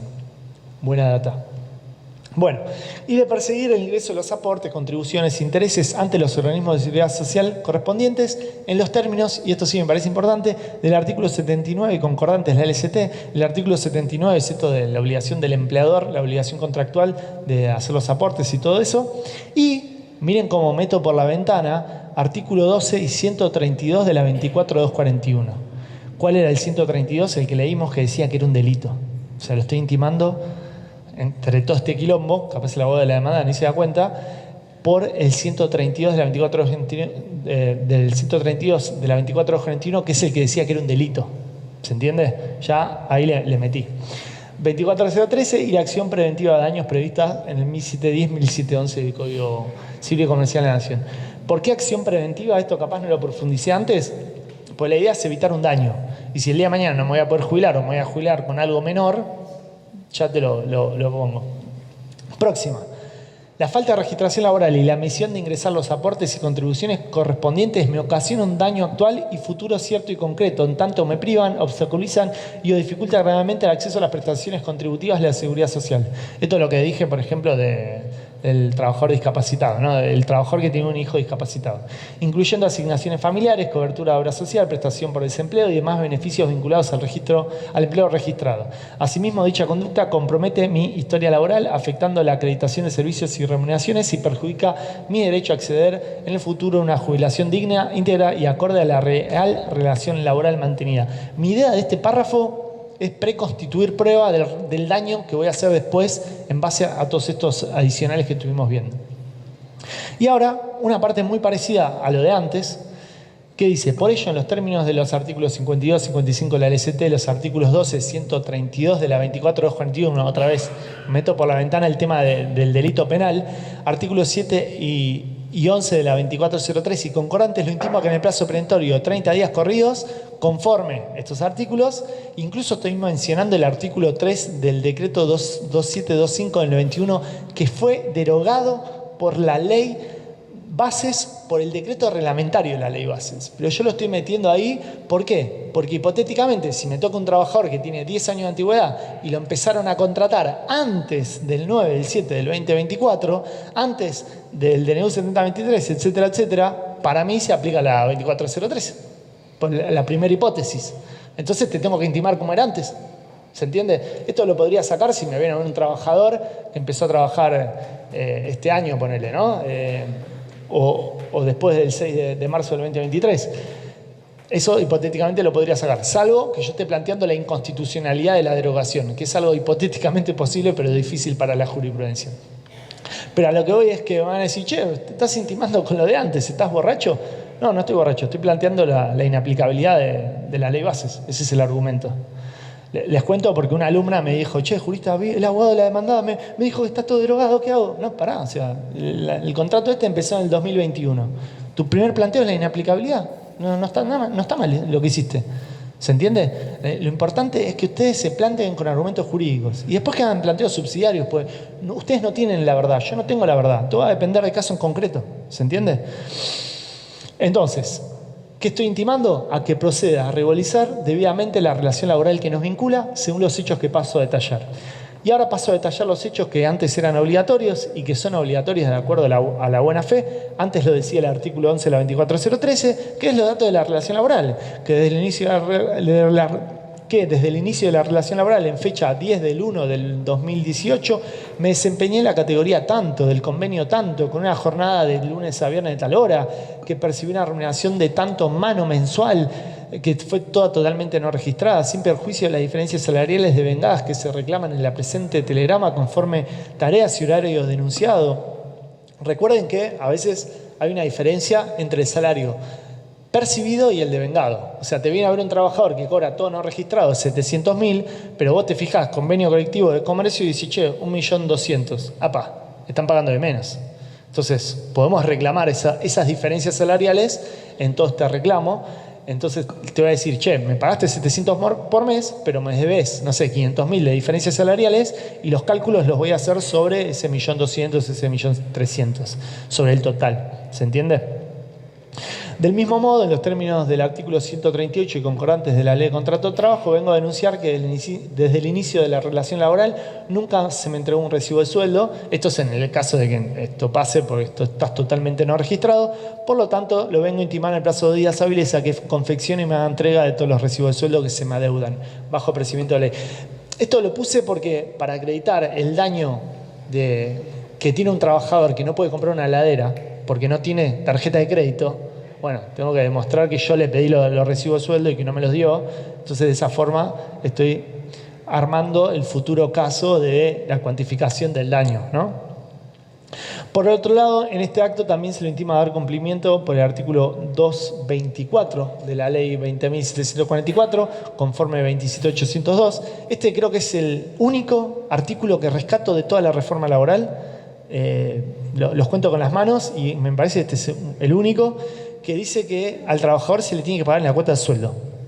Antes lo decía esto, la ley, técnicamente no la ley, pero sí la reglamentación. O sea, había una reglamentación, ustedes conocen la ley Banelco, que decía que al trabajador se le tiene que pagar cuenta sueldo. Y había mucha jurisprudencia que si no le pagaban en cuenta sueldo, se presumía en contra de la empresa.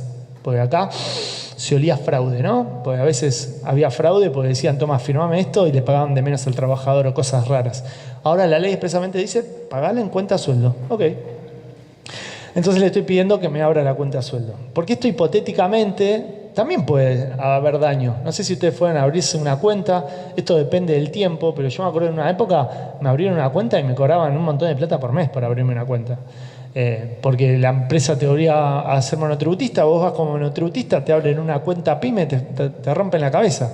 Hoy en día hay algunas cuentas que son gratuitas que podés abrir, porque como avanzó tanto mercado pago y todo eso, los bancos empezaron a competir.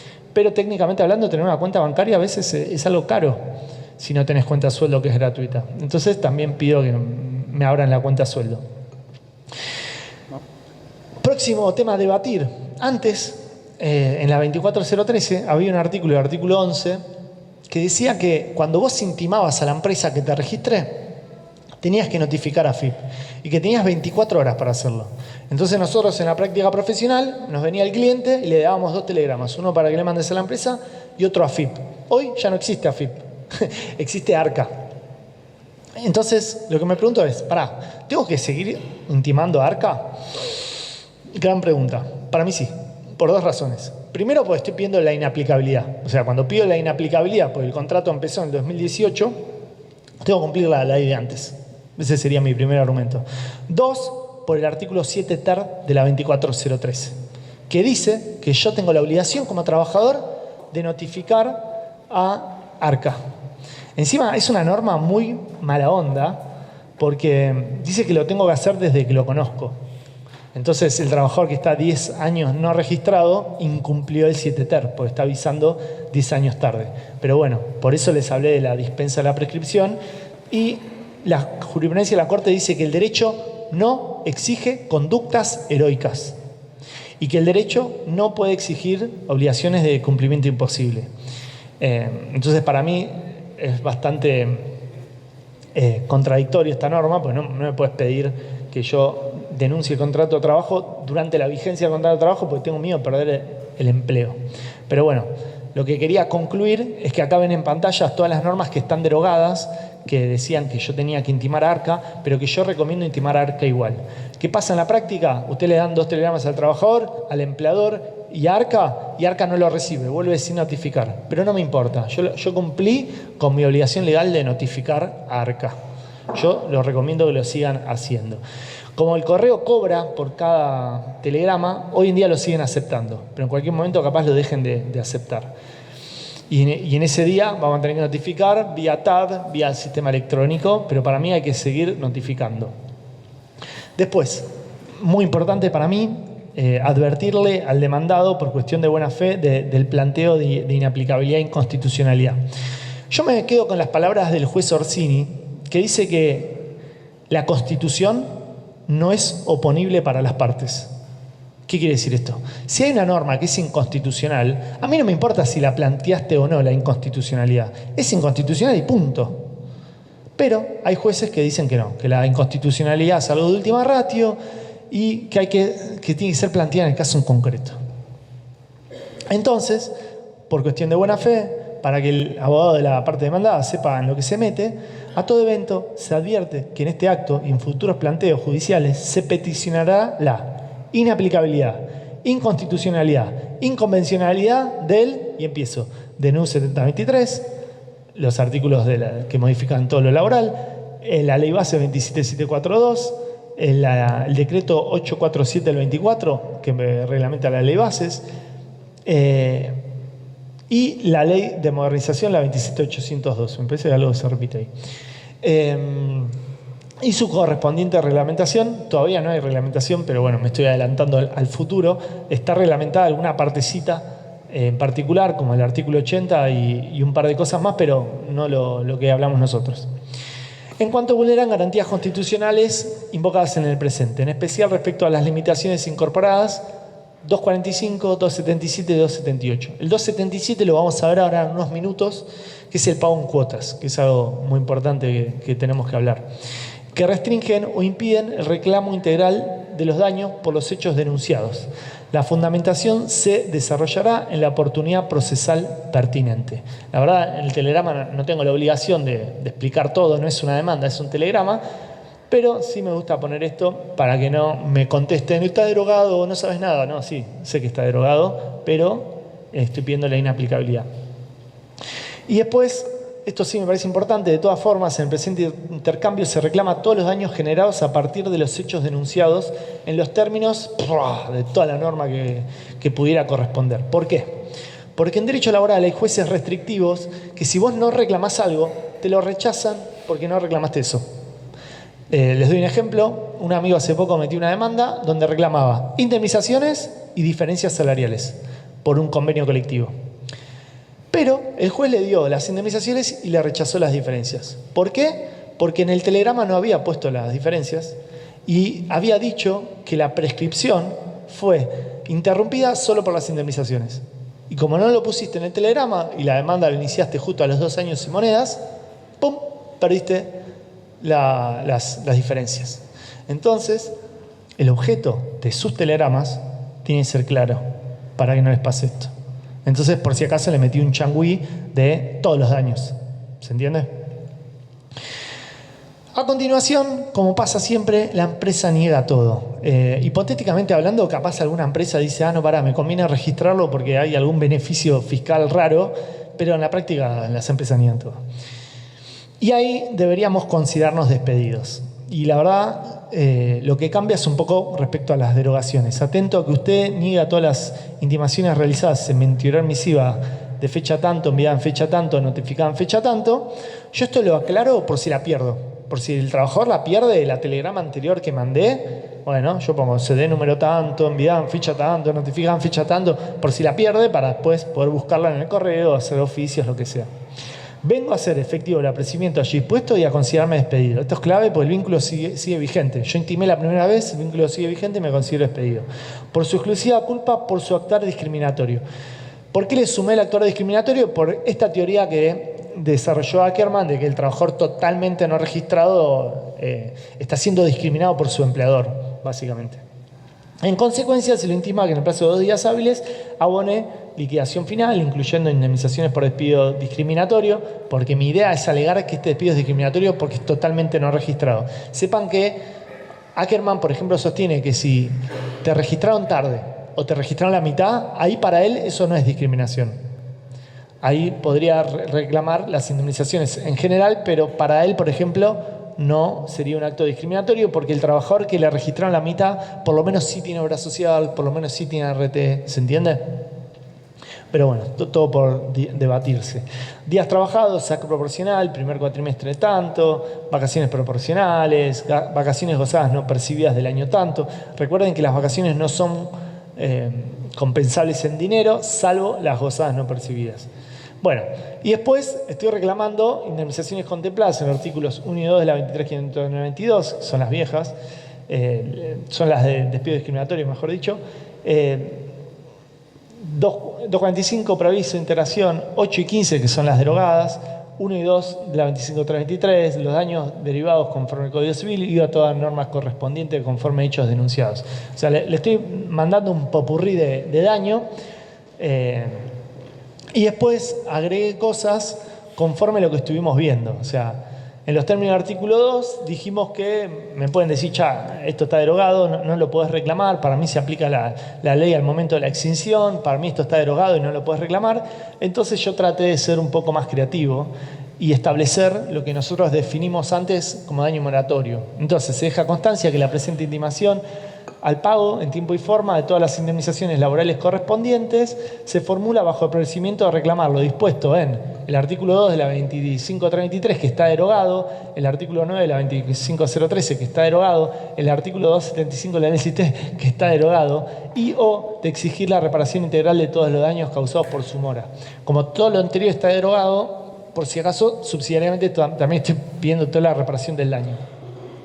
Que sin perjuicio de esta parte solicitará la inconstitucionalidad por insuficiente de la actualización prevista en el 276, conforme a la ley de modernización, esta parte intima al pago del crédito laboral debidamente actualizado como los intereses compensatorios y moratorios correspondientes, así como su capitalización en los términos de 770.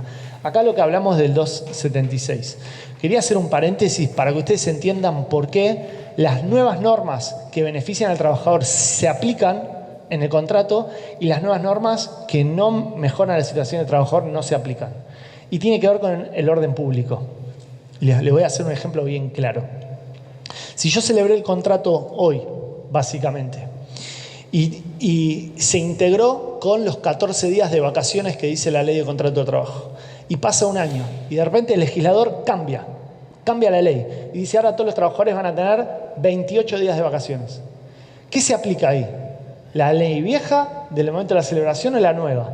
De acuerdo al orden público, artículos 7 y 13 de la LCT, en ese contrato de trabajo dice 14, el orden público dice 28, ¡pum! El orden público desplaza la cláusula contractual y se aplica la de 28.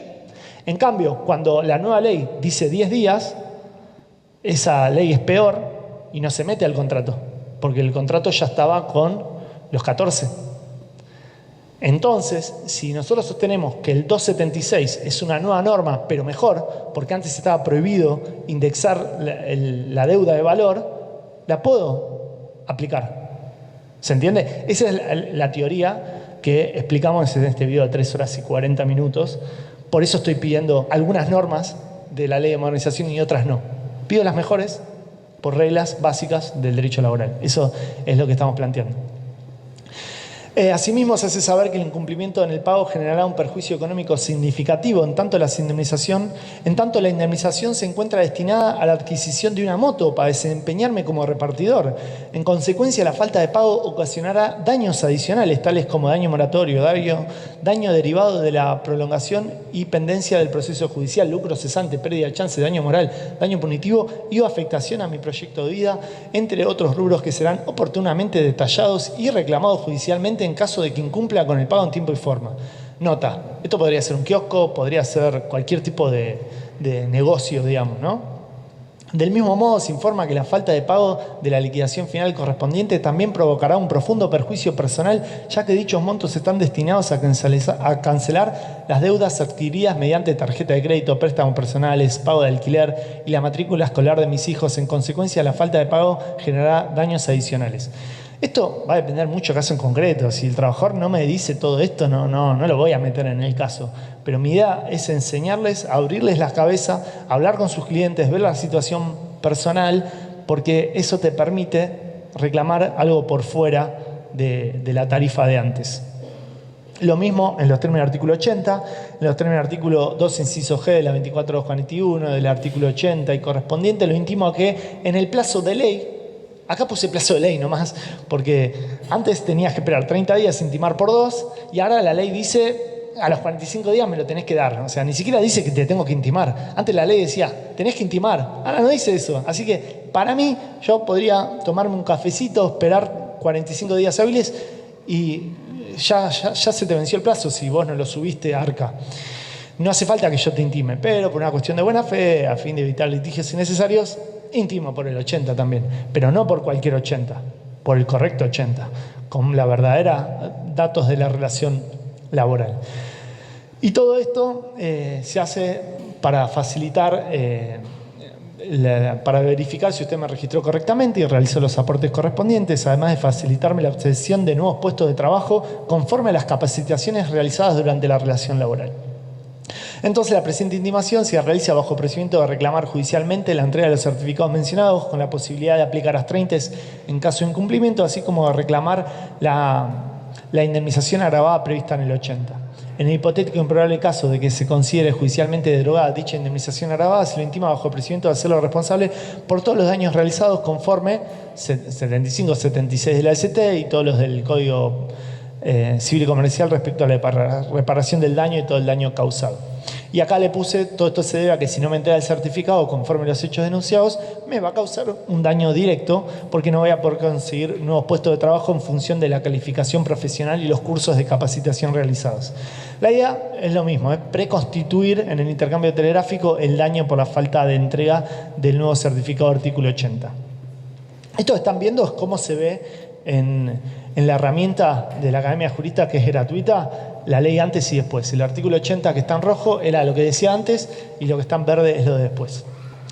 Respecto a los aportes, antes teníamos una indemnización agravada muy importante, el 132 bis, que en la práctica casi nunca se aplicaba. Casi nunca se aplicaba porque la jurisprudencia era restrictiva en cómo debería ser la intimación y porque si había una novación objetiva de la obligación, o sea, si el empleador que debía aportes iba y hacía un acuerdo de pago, eso desaparecía la obligación, creaba una nueva, novación objetiva de la obligación, y el juez laboral casi nunca daba esto. Incluso hay un fallo de corte que declara la inconstitucionalidad del 132 porque era mucha plata, que salió a principios del 2025, si no mal recuerdo.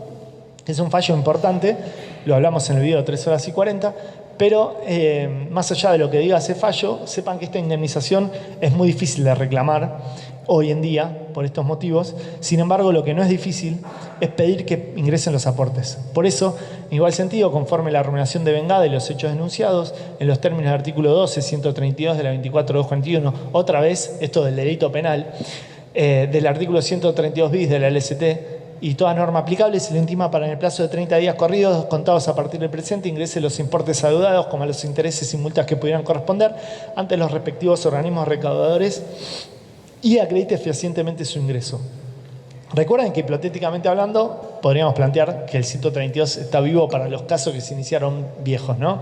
Por eso intimo de esta forma, que era como establecía el decreto reglamentario 146 del /01. La presente intimación se formula bajo procedimiento de perseguir el ingreso de los aportes, contribuciones e intereses a los organismos correspondientes en los términos del 79 y toda la normativa que estuvimos viendo. Toda vez que la falta de pago, conforme a hechos denunciados de toda relación laboral, me ocasiona un daño previsional futuro, así como un daño actual. Daño moral, daño de proyecto de vida, privatización, obstaculización, acceso a prestaciones de seguridad social y toda consecuencia dañosa. Acá podríamos agregar, aunque implícitamente lo dice, el tema del seguro de desempleo. Y una vez más, le pongo que estoy planteando la inconstitucionalidad de todo esto y se reitera que se reclaman todos los daños. Y ahí estaría terminado el intercambio. Técnicamente, antes de la ley bases, lo que hacíamos es esperar 30 días y volver a reiterar esto. Hoy en día, la verdad, esperar 45 días hábiles suena mucho tiempo, sobre todo con la poca chance que tenemos que nos den el 80 en algunos juzgados. Así que yo no sé si recomendarles que esperen 45 días, es mucho tiempo. Además, porque para mí el 80 se devenga solo con el paso del tiempo. Pero si queremos decir que estamos aplicando la norma vieja, el 80 viejo, técnicamente deberíamos esperar 30 días y volver a intimar. Sin embargo, me parece que 45 días hábiles es una banda de tiempo, así que no sé si recomendarles que esperen. Yo en mi estudio no estoy esperando, mando eso y al toque inicio todas las actuaciones. Si es que el caso termina tardando tiempo en conciliarse o lo que sea, ahí sí, antes de meter la demanda, intimo una vez más para cumplir los requisitos del viejo decreto derogado. Pero bueno, es algo muy técnico que lo pueden profundizar en los videos. Lo que les quiero que les quede de acá es que para mí la clave es hacer reclamos subsidiarios. O sea, no ir por todo ni por nada. Pedirle al juez, dame esto, subsidiariamente dame esto, subsidiariamente dame esto, subsidiariamente dame esto. Para mí eso es lo mejor que podemos hacer los que representamos trabajadores. Porque lo peor que podrían hacer para mí es decir, bueno, todo esto está derogado, ya está, no voy a pedir lo de antes. Voy a pedir solo 245 preaviso de integración. No, para mí eso sería un grave error. Para mí esto es muy bueno y en mi práctica profesional, desde que salió la ley bases a hoy, fue mis mejores 2 años. La mayor cantidad de acuerdos, porque fuera de chiste, me gustó lo que dijo el doctor antes, de que un abogado laboralista cuando hace un buen telegrama se sube el precio, porque efectivamente cuando ven que hacemos estos planteos, cuando vemos que pedimos el daño que está derogado y encima pedimos todo lo que tiene que ver con el ingreso de los aportes y contribuciones, se negocia distinto y eso nos hace hacer acuerdos más rápidos con las salvedades que dije antes. Me quedan un par de datos así importantes, normas vigentes como el 55, que establece intereses a los casos en curso, y el 277, pero quería ver cómo andamos de tiempos y sobre todo si había preguntas del intercambio. Yo, para mencionarlo rápido, los consejos que les puedo dar es que hay una norma que para mí es mala en todo el país, que es el 55, que hay un video de 2 horas si quieren profundizar, pero en castellano dice que a los casos en curso se les va a aplicar un tipo de interés. Que recién leímos que para todo el país la ley quiere aplicar la actualización de IPC más 3. Pero para estos casos le quieren aplicar la tasa pasiva del Banco Central, con un piso, o sea que como mínimo, el 67% de IPC más 3 y como un máximo de IPC más 3. Esto es lo que dice el 55. Entonces, si el 276 dice que a todos los trabajadores del país se le va a actualizar IPC más 3 y el 55 dice que se va a aplicar la tasa pasiva, esto en la práctica quiere decir que a todos los casos del país se le va a sacar, dependiendo la fecha, 1/3 de la plata a todos los casos en trámite. Esto en la Justicia Nacional de Trabajo es un disparate y es lo que los jueces lo están bancando estos, para que tengan en cuenta lo grave que es este tema, digamos. Acá en el panel anterior hablaron que Santa Fe estaba dando un interés inferior, así que en algunos casos el 55 beneficia, pero para mí en esos casos también perjudica, porque lo que deberían pedir es el 276. Porque la norma del 276 que leímos dice que los créditos provenientes de las relaciones individuales de trabajo serán actualizados con IPC más 3. Entonces, acá tenemos dos normas, una que dice que actualicemos con IPC más 3 y una dice tasa pasiva, pero para mí esto te destruye el crédito. Yo tengo un modelo de inconstitucionalidad del 55, del 276, si quieren profundizar, un video de más de 2 horas, pero esto es como, para mí, uno de los robos más grandes de la ley, porque no explica por qué. ¿Por qué a los casos en trámite se le va a pagar 1/3 menos que a los casos de ahora en más? O sea, el 55 es una locura, es un robo a mano armada del legislador. O sea, y lo último, estos son, hice una calculadora gratuita del 55, ustedes ponen el capital, la fecha, y les hace todo esto, la tasa pasiva y todo el 67% y todo eso, para que lo tengan en cuenta, que está gratuita ahí en academia.soyjurista.com/herramientas, artículo 55. Pero es un tema que podríamos hablar horas. Lo último a destacar es que, por lo que estuvimos hablando ahora, si el 55 te mejora la situación, para mí sí hay argumentos para pedirlo. Porque sorprendentemente, en las provincias donde el 55 mejora la situación, no lo quieren aplicar los jueces. Porque dicen que es mucha plata. Y a esos jueces lo que les deberíamos decir es que la aplicación retroactiva de la ley sí se puede hacer. Artículo 7, inciso 2. Si la norma establece que se aplica para atrás, se puede hacer. Salvo, dice el artículo 7, en caso de que se afecten derechos y garantías constitucionales. Y si acá estamos hablando de reparar ese crédito laboral, si estamos hablando de proteger al trabajador que es sujeto preferente de tutela constitucional, efectivamente lo podemos hacer. Esto me parece clave. Respecto al 55, el consejo es ese, hacer reclamos subsidiarios. Por último, teniendo en cuenta que prefiero dejarles un poco del tema de preguntas, hay una norma que dice que se puede pagar al trabajador en cuotas. No dice al trabajador exactamente, dice que las sentencias judiciales condenatorias se pueden pagar en cuotas. En 6 cuotas o en 12 cuotas, dependiendo del tipo de empresa. Y esto puede incluir nuestros honorarios, además del trabajador. Y también hay un modelo, hay un video de 2-3 horas que les recomiendo del tema, y un modelo, porque lo que pido en ese modelo es que esta facultad de quién decide si se le pagan cuotas o no es del trabajador. Y si es una facultad de la empresa, ahí hay un montón de argumentos para pedir su inconstitucionalidad. Para ir cerrando, les recomiendo mucho que comenten la palabra 27802 para profundizar. Está lleno de videos respecto, por ejemplo, al banco de horas. El tema de responsabilidad solidaria, cómo fue modificado por la ley de modernización, es clave, porque si no sabes esto, le reclamás a las personas indicadas y terminás sin cobrar el juicio. Y lo mismo respecto a enfermedades inculpables, hay videos del tema, respecto al salario dinámico, respecto al principio de irrenunciabilidad que se modificó, y más de 8 horas de revisar artículos por artículo. Desde ya a disposición por cualquier tipo de preguntas. También hay videos de la parte colectiva, también hay videos de la parte procesal. La verdad es tremenda la cantidad de cosas que se tocaron. Pero si les puedo dejar algo, es que lo viejo funciona, Juan, lo viejo funciona.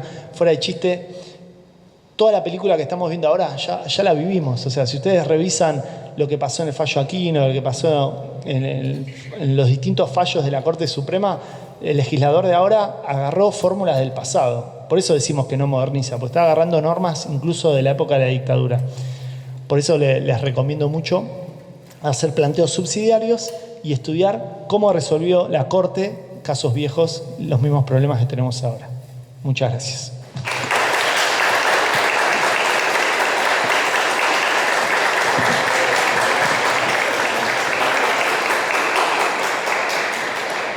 Jurista, acá estoy con la gente de MNR, porque jurista... Hiciste clic en el lugar indicado. Jurista, comentá 27802 y te mando más de 50 videos de la reforma laboral 2026.